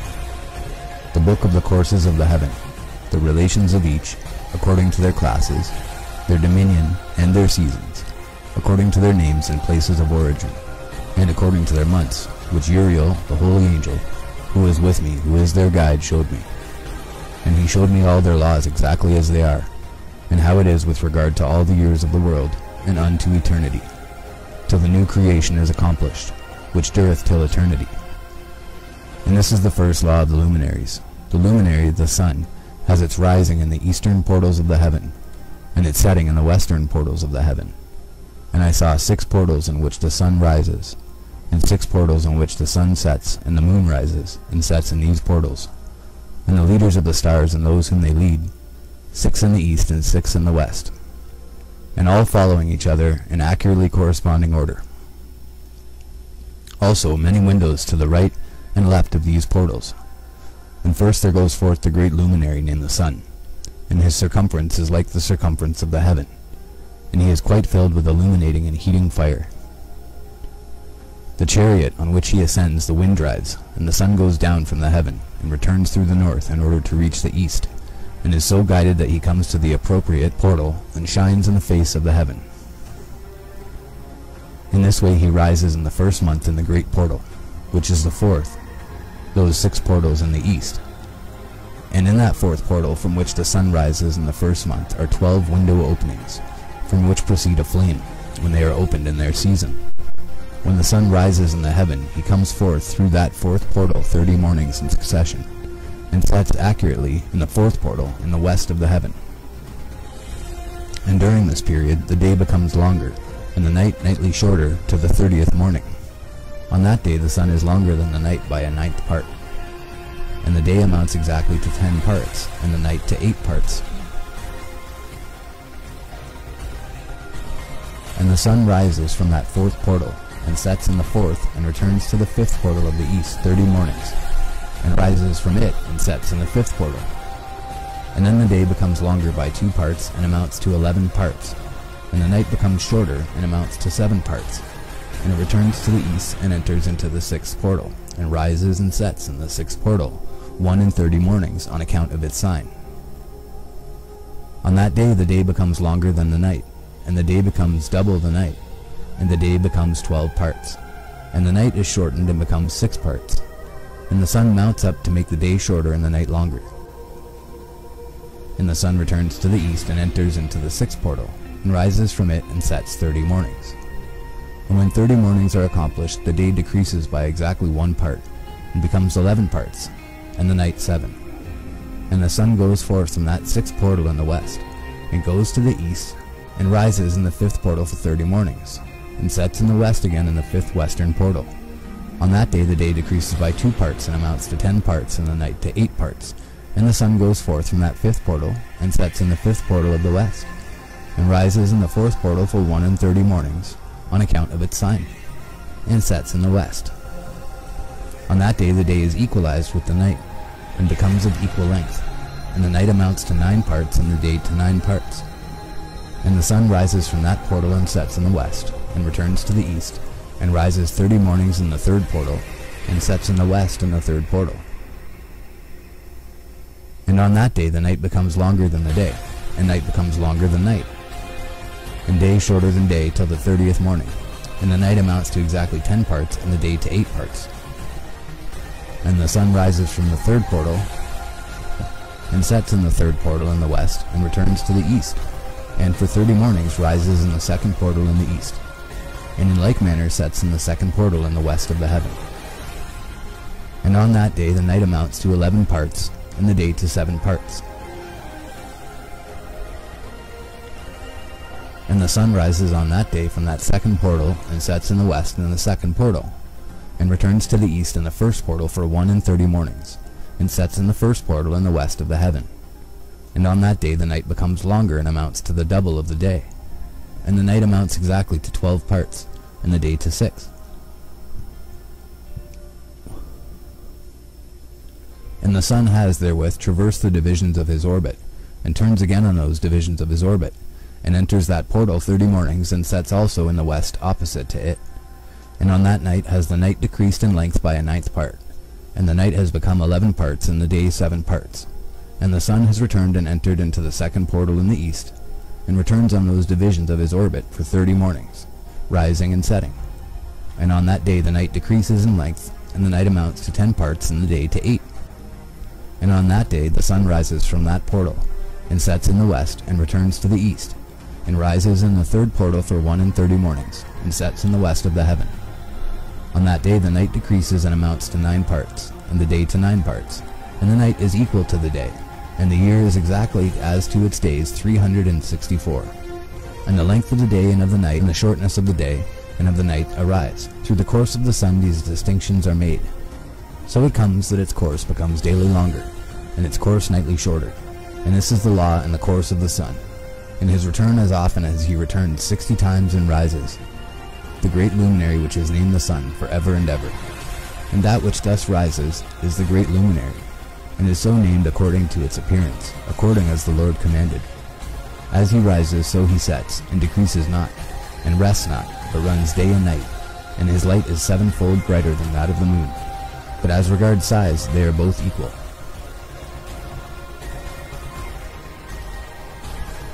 And after this law, I saw another law dealing with the smaller luminary, which is named the moon. And her circumference is like the circumference of the heaven, and her chariot in which she rides is driven by the wind, and light is given to her in definite measure. And her rising and setting change every month, and her days are like the days of the sun.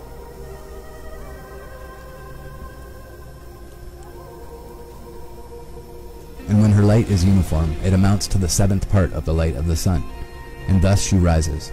And her first phase in the east comes forth on the 30th morning, and on that day she becomes visible, and constitutes for you the first phase of the moon on the 30th day together with the sun in a portal where the sun rises. And the one half of her goes forth by a 7th part, and her whole circumference is empty, without light, with the exception of 1/7 part of it, the 14th part of her light. And when she receives 1/7 part of the half of her light amounts to 1/7 part and the half thereof, and she sets with the sun, and when the sun rises, the moon rises with him, and receives the half of 1 part of light. And in that night, in the beginning of her morning, in the commencement of the lunar day, the moon sets with the sun, and is invisible that night with the 14 parts and the half of 1 of them. And she rises on that day with exactly a 7th part, and comes forth and recedes from the rising of the sun. And in her remaining days she becomes bright in the remaining 13 parts.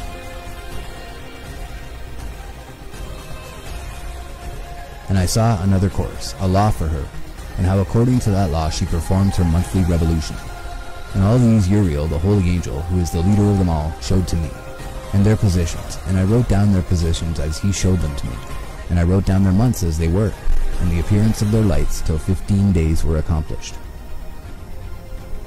In single 7th parts she accomplishes all her light in the east, and in single 7th parts accomplishes all her darkness in the west. And in certain months she alters her settings, and in certain months she pursues her own peculiar course. In 2 months the moon sets with the sun, in those 2 middle portals, the 3rd and the 4th. She goes forth for 7 days and turns about and returns again through the portal where the sun rises, and accomplishes all her light. And she recedes from the sun, and in 8 days enters the 6th portal from which the sun goes forth. And when the sun goes forth from the 4th portal, she goes forth 7 days, until she goes forth from the 5th and turns back again in 7 days into the 4th portal and accomplishes all her light. And she recedes and enters into the 1st portal in 8 days, and she returns again in 7 days into the 4th portal from which the sun goes forth. Thus I saw their position, how the moons rose and the sun set in those days. And if 5 years are added together, the sun has an overplus of 30 days. And all the days which accrue to it for one of those 5 years, when they are full, amount to 364 days. And the overplus of the sun and of the stars amounts to 6 days. In 5 years, 6 days every year come to 30 days. And the moon falls behind the sun and the stars to the number of 30 days. And the sun and the stars bring in all the years exactly, so that they do not advance or delay their position by a single day unto eternity, but complete the years with perfect justice in 364 days. In 3 years there are 1,092 days, and in 5 years 1,820 days, so that in 8 years there are 2,912 days. For the moon alone, the days amount in 3 years to 1,062 days, and in 5 years she falls 50 days behind.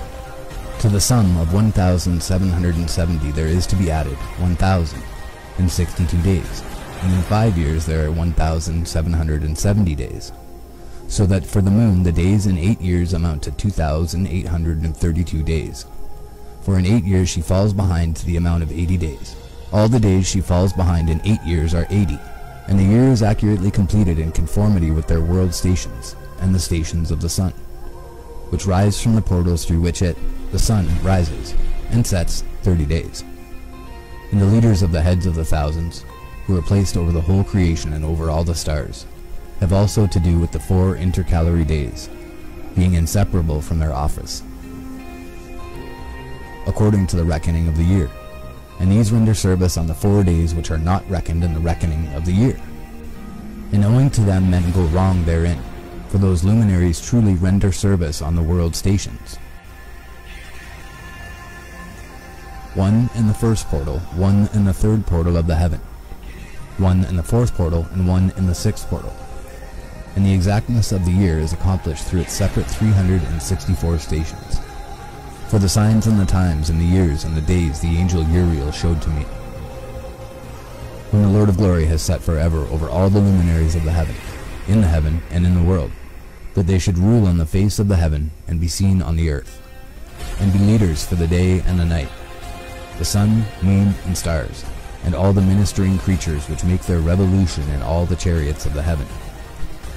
In like manner 12 doors Uriel showed me, open in the circumference of the sun's chariot in the heaven, through which the rays of the sun break forth. And from them is warmth diffused over the earth, when they are opened at their appointed seasons. And for the winds and the spirit of the dew when they are opened, standing open in the heavens at the ends. As for the 12 portals in the heaven, at the ends of the earth, out of which go forth the sun, moon, and stars, and all the works of heaven, in the east and in the west.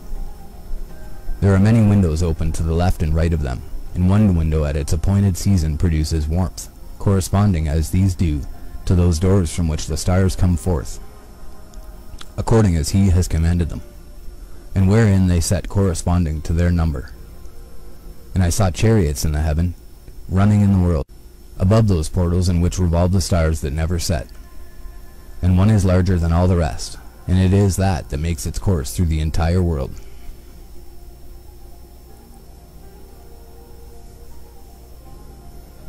And at the ends of the earth I saw 12 portals open to all the quarters of the heaven, from which the winds go forth and blow over the earth.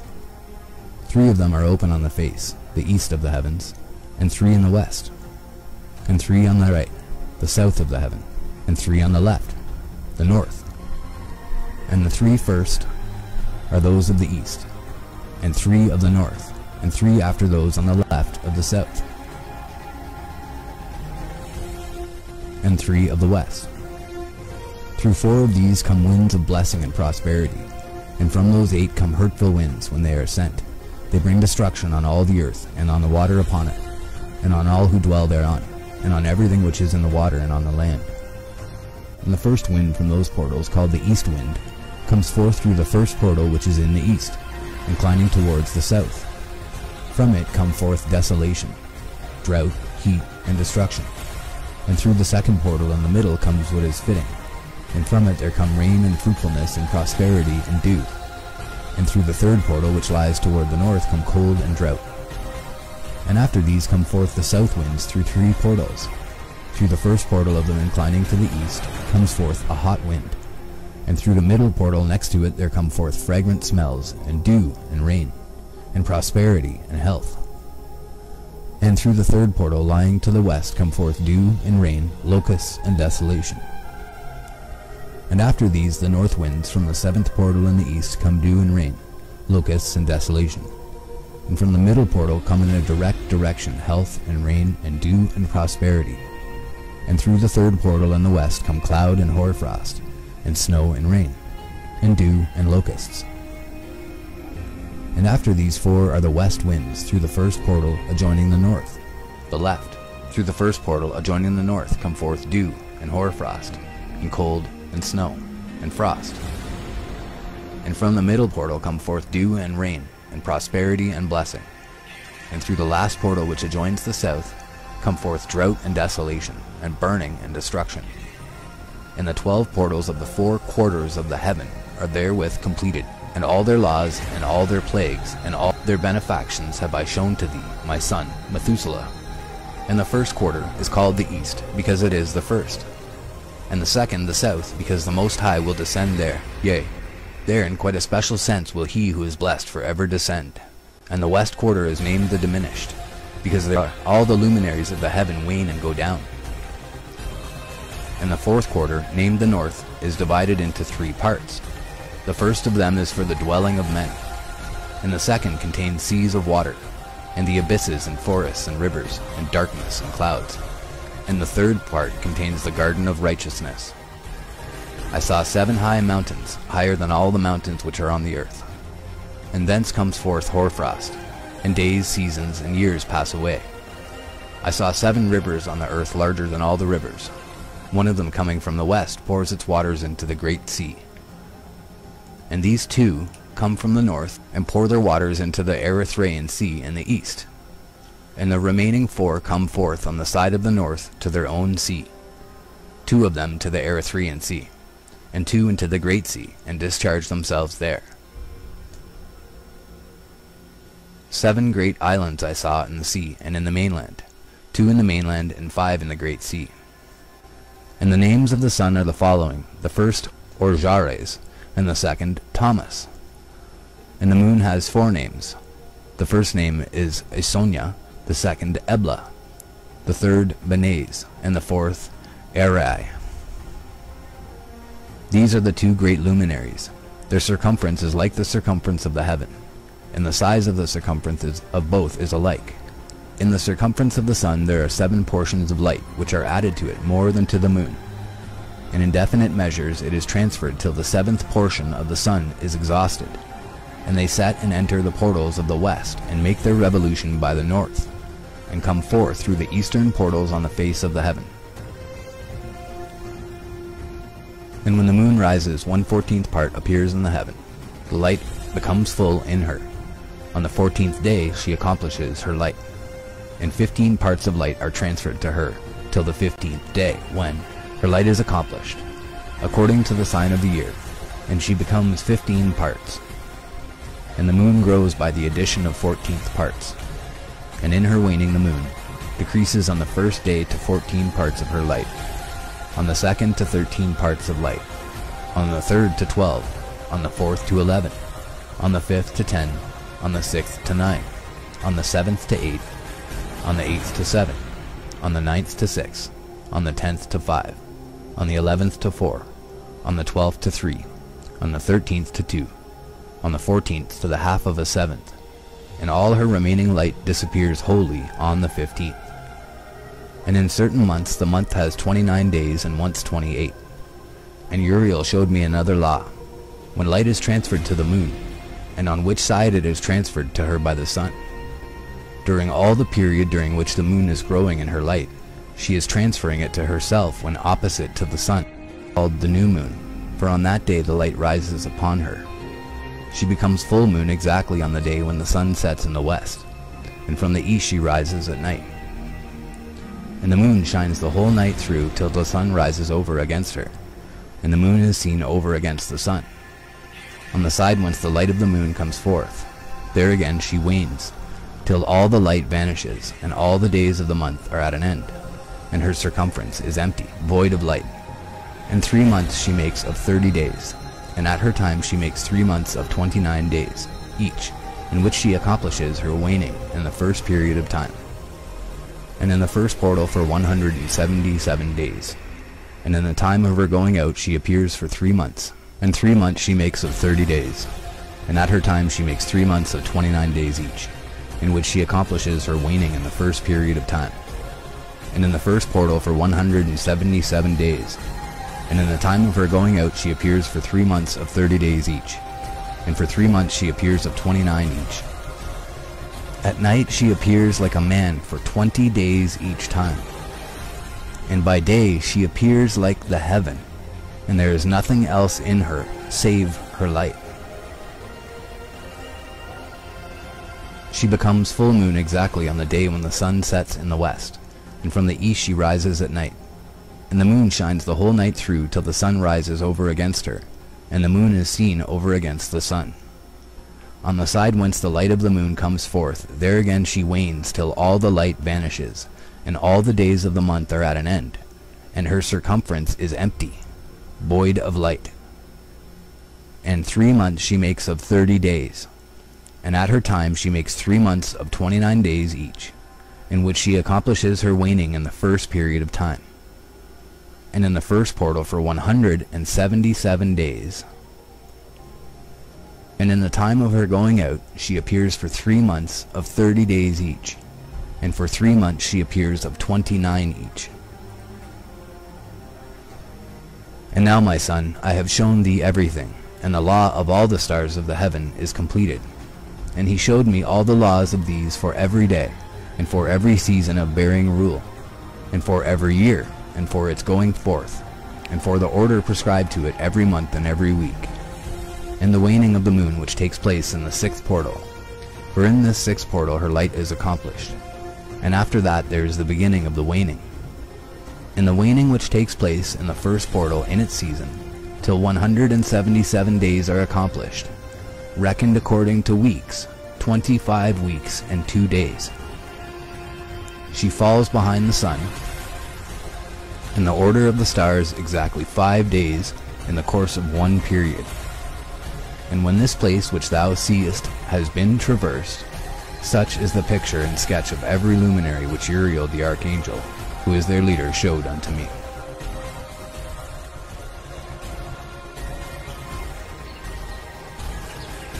The perversion of nature and the heavenly bodies owing to the sin of men. And in the days of the sinners the years shall be shortened, and their seed shall be tardy on their lands and fields. And all things on the earth shall alter, and shall not appear in their time. And the rain shall be kept back, and the heaven shall withhold. And in those times the fruits of the earth shall be backward, and shall not grow in their time. And the fruits of the trees shall be withheld in their time. And the moon shall not alter her order, and not appear at her time. And in those days the sun shall be seen, and shall journey in the evening on the extremity of the great chariot in the west. And shall shine more brightly than accords with the order of light. And many chiefs of the stars shall transgress the order. And these shall alter their orbits and tasks, and not appear at the seasons prescribed to them. And the whole order of the stars shall be concealed from the sinners, and the thoughts of those on the earth shall err concerning them. And they shall be altered from all their ways, and the thoughts of those on the earth shall err concerning them. Yea, they shall err, and take them to be gods. And evil shall be multiplied upon them, and punishment shall come upon them, so as to destroy all. And he said unto me, Observe, Enoch, these heavenly tablets, and read what is written thereon, and mark every individual fact. And I observed the heavenly bodies, and read everything which was written thereon, and understood everything, and read the book of all the deeds of mankind, and of all the children of flesh that shall be upon the earth, to the remotest generations. And forthwith I blessed the great Lord, the King of glory, forever, and that he has made all the works of the world. And I extolled the Lord because of his patience, and blessed him because of the children of men. And after that I said, Blessed is the man who dies in righteousness and goodness, concerning whom there is no book of unrighteousness written, and against whom no day of judgment shall be found. And those 7 holy ones brought me and placed me on the earth before the door of my house, and said to me, Declare everything to thy son Methuselah, and show to all thy children that no flesh is righteous in the sight of the Lord, for he is their creator. 1 year we will leave thee with thy son, till thou give us thy last commands, that thou mayest teach thy children and record it for them, and testify to all thy children. And in the 2nd year they shall take thee from their midst. Let thy heart be strong, for the good shall announce righteousness to the good. The righteous with the righteous shall rejoice, and shall offer congratulation to one another. But the sinners shall die with the sinners, and the apostate go down with the apostate. And those who practice righteousness shall die on account of the deeds of men, and be taken away on account of the doings of the godless. And in those days they ceased to speak to me, and I came to my people, blessing the Lord of the world. The charge given to Enoch, the 4 intercalary days, the stars which lead the seasons and the months. And now, my son Methuselah, all these things I am recounting to thee, and writing down for thee. And I have revealed to thee everything, and given thee books concerning all these. So preserve, my son Methuselah, the books from my father's hand, and see that thou deliver them to the generations of the world. I have given wisdom to thee and to thy children, and thy children that shall be to thee, that they may give it to their children for generations, this wisdom namely that passeth their thought. And those who understand it shall not sleep, but shall listen with the ear, that they may learn this wisdom. And it shall please those that eat thereof better than good food. Blessed are all the righteous, blessed are all those who walk in the way of righteousness, and sin not as the sinners, in the reckoning of all their days in which the sun traverses the heaven, entering into and departing from the portals for 30 days with the heads of thousands of the order of the stars, together with the 4th, which are intercalated, which divide the 4 portions of the year, which lead them and enter with them 4 days. owing to them men shall be at fault and not reckon them in the whole reckoning of the year. Yea, men shall be at fault and not recognize them accurately. For they belong to the reckoning of the year, truly recorded thereon forever, one in the first portal, and one in the third, and one in the fourth, and one in the sixth. And the year is completed in 364 days. And the account thereof is accurate, and the recorded reckoning thereof exact. For the luminaries and months and festivals and years and days has Uriel shown and revealed to me, to whom the Lord of the whole creation of the world hath subjected the host of heaven. And he has power over night and day in the heaven to cause the light, to give light to men, sun, moon, and stars, and all the powers of the heaven which revolve in their circular chariots. And these are the orders of the stars, which set in their places and in their seasons and festivals and months. And these are the names of those who lead them, who watch that they enter at their times, in their orders, in their seasons, in their months, in their periods of dominion, and in their positions. The 4 leaders who divide the 4 parts of the year enter first, and after them the 12 leaders of the orders who divide the months. And for the 360 days there are heads over thousands who divide the days. And for the 4 intercalary days there are the leaders which sunder the 4 parts of the year. And these heads over thousands are intercalated between leader and leader, each behind a station, but their leaders make the division. And these are the names of the leaders who divide the 4 parts of the year which are ordained: Milkael, Helamelech, and Melejal, and Narel. And the names of those who lead them: Adnarel, Yesusael, and Elomael. These 3 follow the leaders of the orders, and there is one that follows the 3 leaders of the orders which follow those leaders of stations that divide the 4 parts of the year. In the beginning of the year, Melchijal raises first and rules, who is named Tam-Ayini, and son. And all the days of his dominion whilst he bears rule are 91 days. And these are the signs of the days which are to be seen on earth in the days of his dominion: sweat and heat and calms, and all the trees bear fruit, and leaves are produced on all the trees, and the harvest of wheat, and the rose flowers, and all the flowers which come forth in the field. But the trees of the winter season become withered. And these are the names of the leaders which are under them: Berkael, Zelabzel, and another who is added head of 1,000, called Halujaseph. And the days of the dominion of this leader are at an end. The next leader after him is Helamelech, whom one names the Shining Sun, and all the days of his light are 91 days.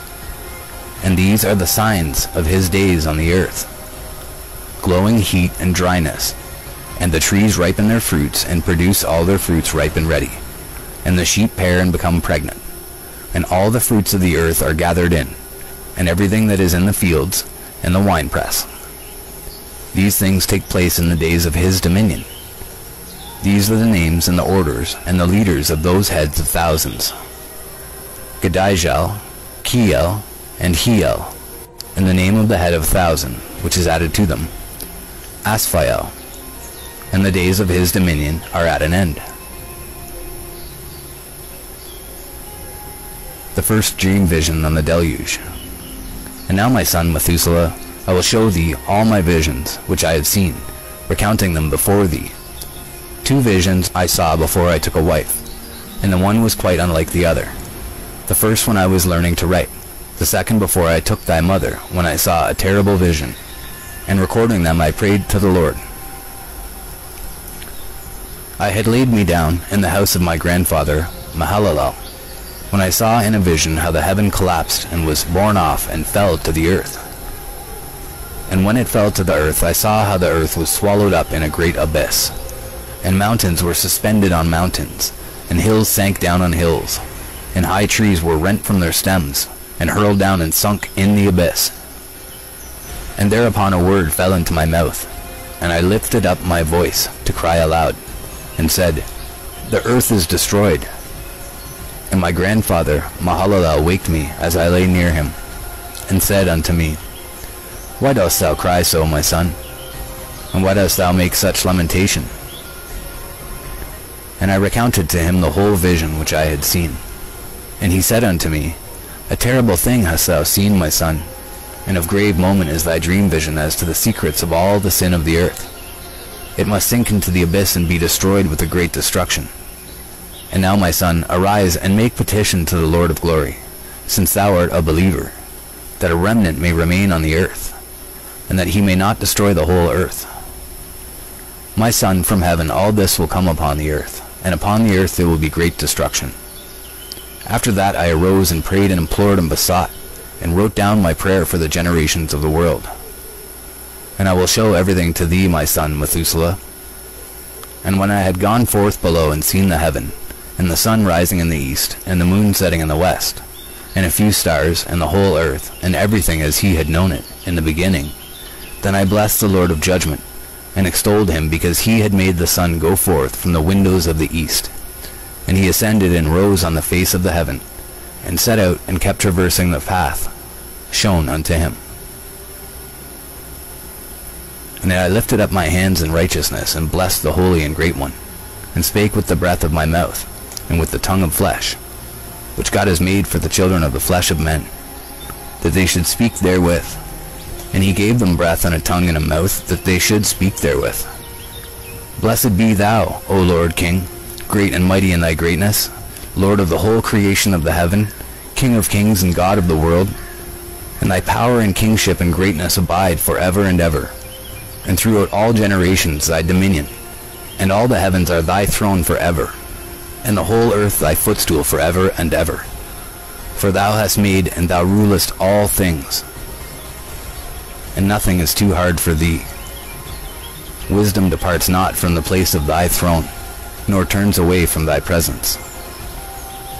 And thou knowest and seest and hearest everything, and there is nothing hidden from thee, for thou seest everything. And now the angels of thy heavens are guilty of trespass, and upon the flesh of men abideth thy wrath, until the great day of judgment.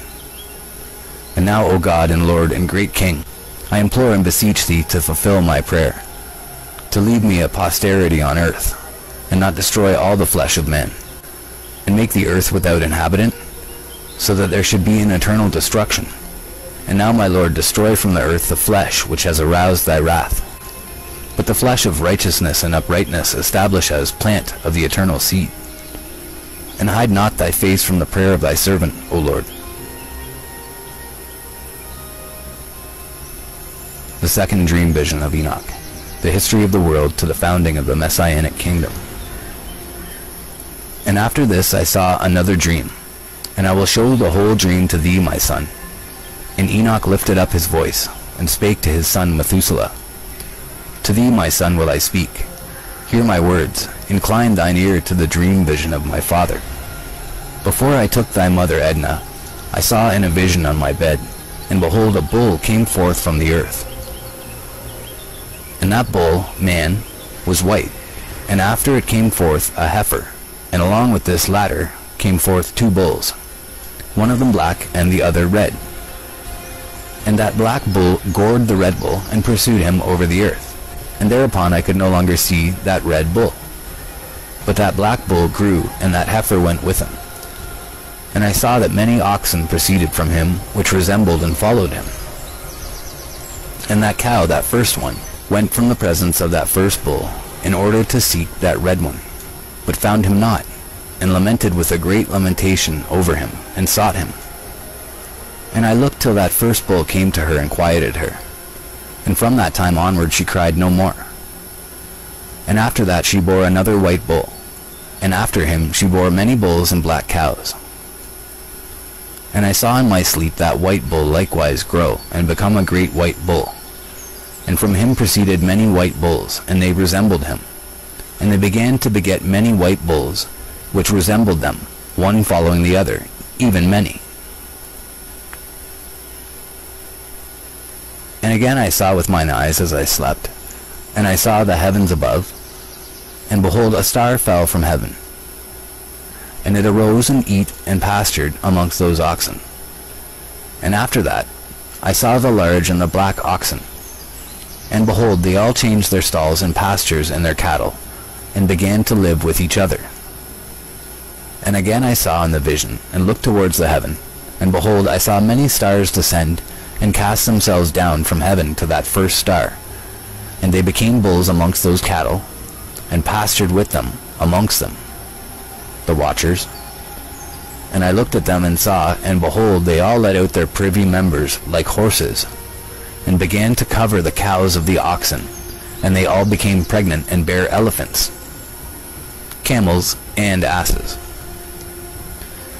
And all the oxen feared them, and were affrighted at them, and began to bite with their teeth, and to devour, and to gore with their horns. And they began moreover to devour those oxen. And behold, all the children of the earth began to tremble and quake before them. And again I saw how they began to gore each other, and to devour each other. And the earth began to cry aloud. And I raised mine eyes again to heaven, and I saw in the vision, and behold, there came forth from heaven beings who were like white men. And 4 went forth from that place, and 3 with them. And those 3 that had last come forth grasped me by my hand, and took me up, away from the generations of the earth, and raised me up to a lofty place, and showed me a tower raised high above the earth, and all the hills were lower. And one said unto me, Remain here till thou seest everything that befalls those elephants, camels, and asses, and the stars, and the oxen, and all of them, the punishment of the fallen angels by the archangels. And I saw one of those 4 who had come forth first, and he seized that first star which had fallen from the heaven, and bound it hand and foot, and cast it into an abyss. Now that abyss was narrow, and deep, and horrible, and dark. And one of them drew a sword, and gave it to those elephants, and camels, and asses. Then they began to smite each other, and the whole earth quaked because of them.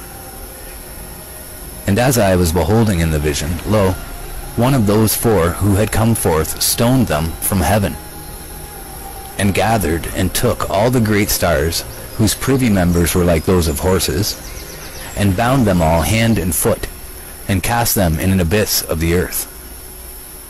And one of those 4 went to that white bull, and instructed him in a secret, without his being terrified.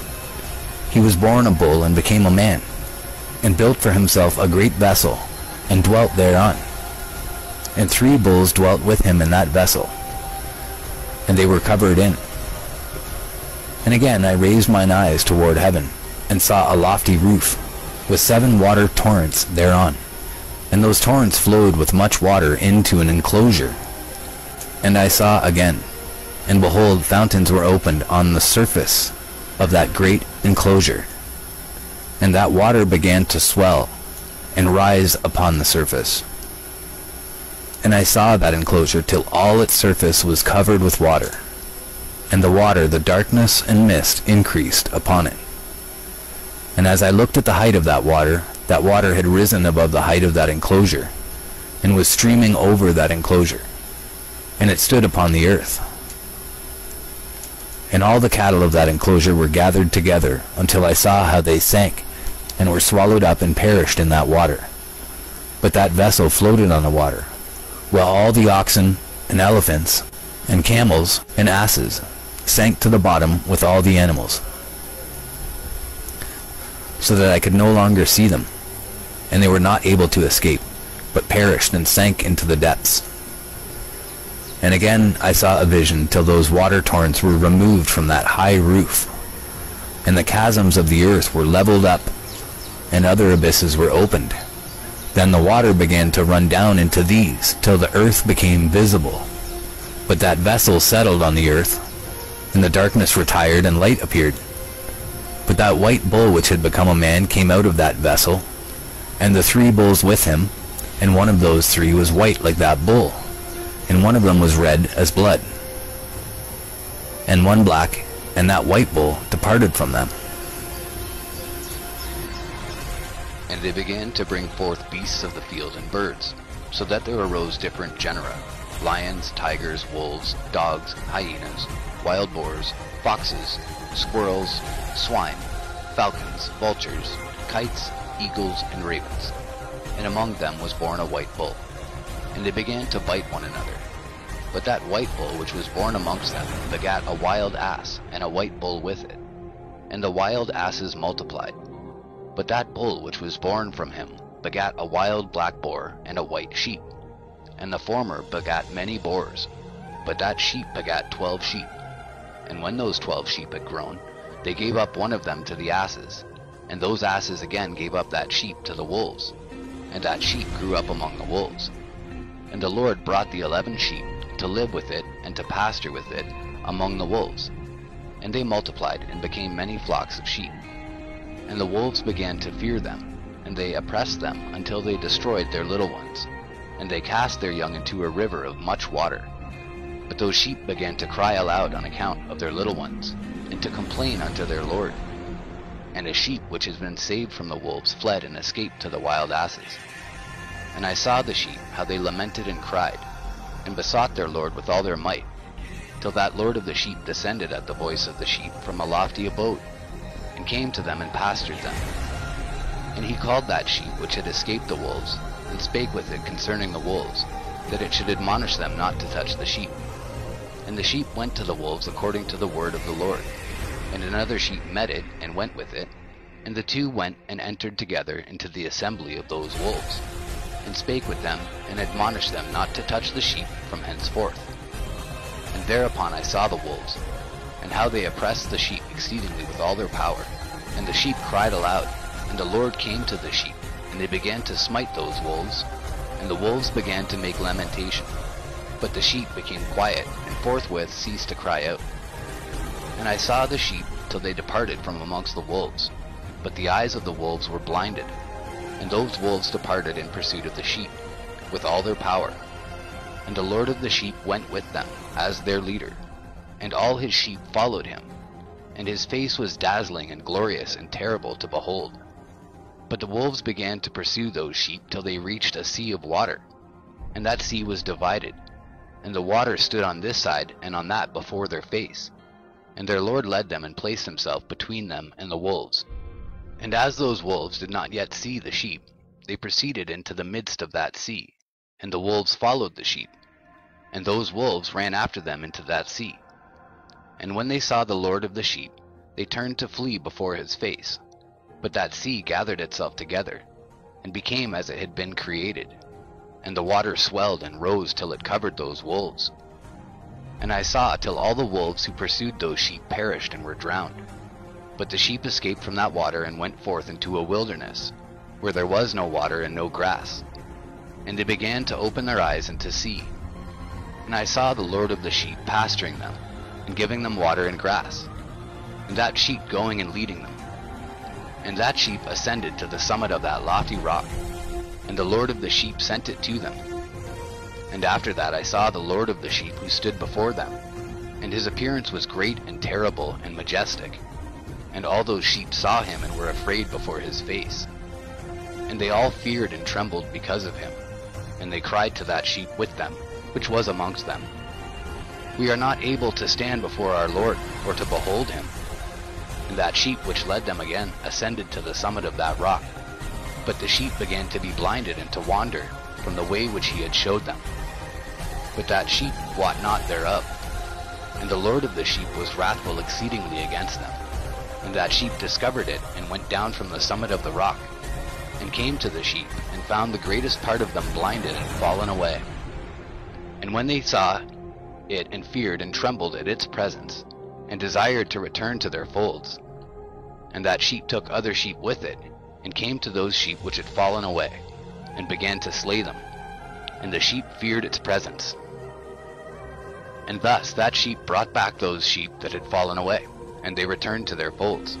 And I saw in this vision till that sheep became a man, and built a house for the Lord of the sheep, and placed all the sheep in that house. And I saw till this sheep which had met that sheep which led them fell asleep. And I saw till all the great sheep perished, and little ones arose in their place. And they came to a pasture, and approached a stream of water. Then that sheep, their leader, which had become a man, withdrew from them and fell asleep. And all the sheep sought it, and cried over it with a great crying. And I saw till they left off crying for that sheep, and crossed that stream of water. And there arose the two sheep as leaders in the place of those which had led them and fallen asleep. And I saw till the sheep came to a goodly place, in a pleasant and glorious land. And I saw till those sheep were satisfied. and that house stood amongst them in the pleasant land. And sometimes their eyes were opened, and sometimes blinded, till another sheep arose, and led them, and brought them all back. And their eyes were opened, and the dogs, and the foxes, and the wild boars began to devour those sheep, till the Lord of the sheep raised up another sheep, a ram from their midst, which led them. And that ram began to butt on either side those dogs, foxes, and wild boars, till he had destroyed them all. And that sheep whose eyes were opened saw that ram, which was amongst the sheep, till it forsook its glory, and began to butt those sheep, and trampled upon them, and behaved itself unseemly. And the Lord of the sheep sent the lamb to another lamb, and raised it to being a ram, and leader of the sheep, instead of that ram which had forsaken its glory. And it went to it, and spake to it alone, and raised it to being a ram, and made it the prince and leader of the sheep. But during all these things those dogs oppressed the sheep.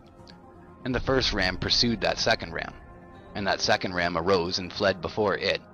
And I saw till those dogs pulled down the first ram. And that second ram arose and led the little sheep. And those sheep grew and multiplied. But all the dogs and foxes and wild boars feared and fled before it. And that ram butted and killed the wild beasts. And those wild beasts had no longer any power among the sheep, and robbed them no more of aught. And that ram begat many sheep and fell asleep. And a little sheep became ram in its stead, and became prince and leader of those sheep. And that house became great and broad, and it was built for those sheep. And a tower, lofty and great, was built on the house for the Lord of the sheep. And that house was low, but the tower was elevated and lofty. And the Lord of the sheep stood on that tower, and they offered a full table before him. And again I saw those sheep, that they again erred, and went many ways, and forsook that their house, and the Lord of the sheep called some from amongst the sheep, and sent them to the sheep. But the sheep began to slay them. And one of them was saved and was not slain, and it sped away and cried aloud over the sheep. And they sought to slay it, but the Lord of the sheep saved it from the sheep, and brought it up to me, and caused it to dwell there. And many other sheep he sent to those sheep to testify unto the field, and mingled with them, the beasts. And they, the shepherds, did not save them out of the hand of the beasts. And this one who wrote the book carried it up, and showed it, and read it before the Lord of the sheep, and implored him on their account, and besought him on their account, as he showed him all the doings of the shepherds, and gave testimony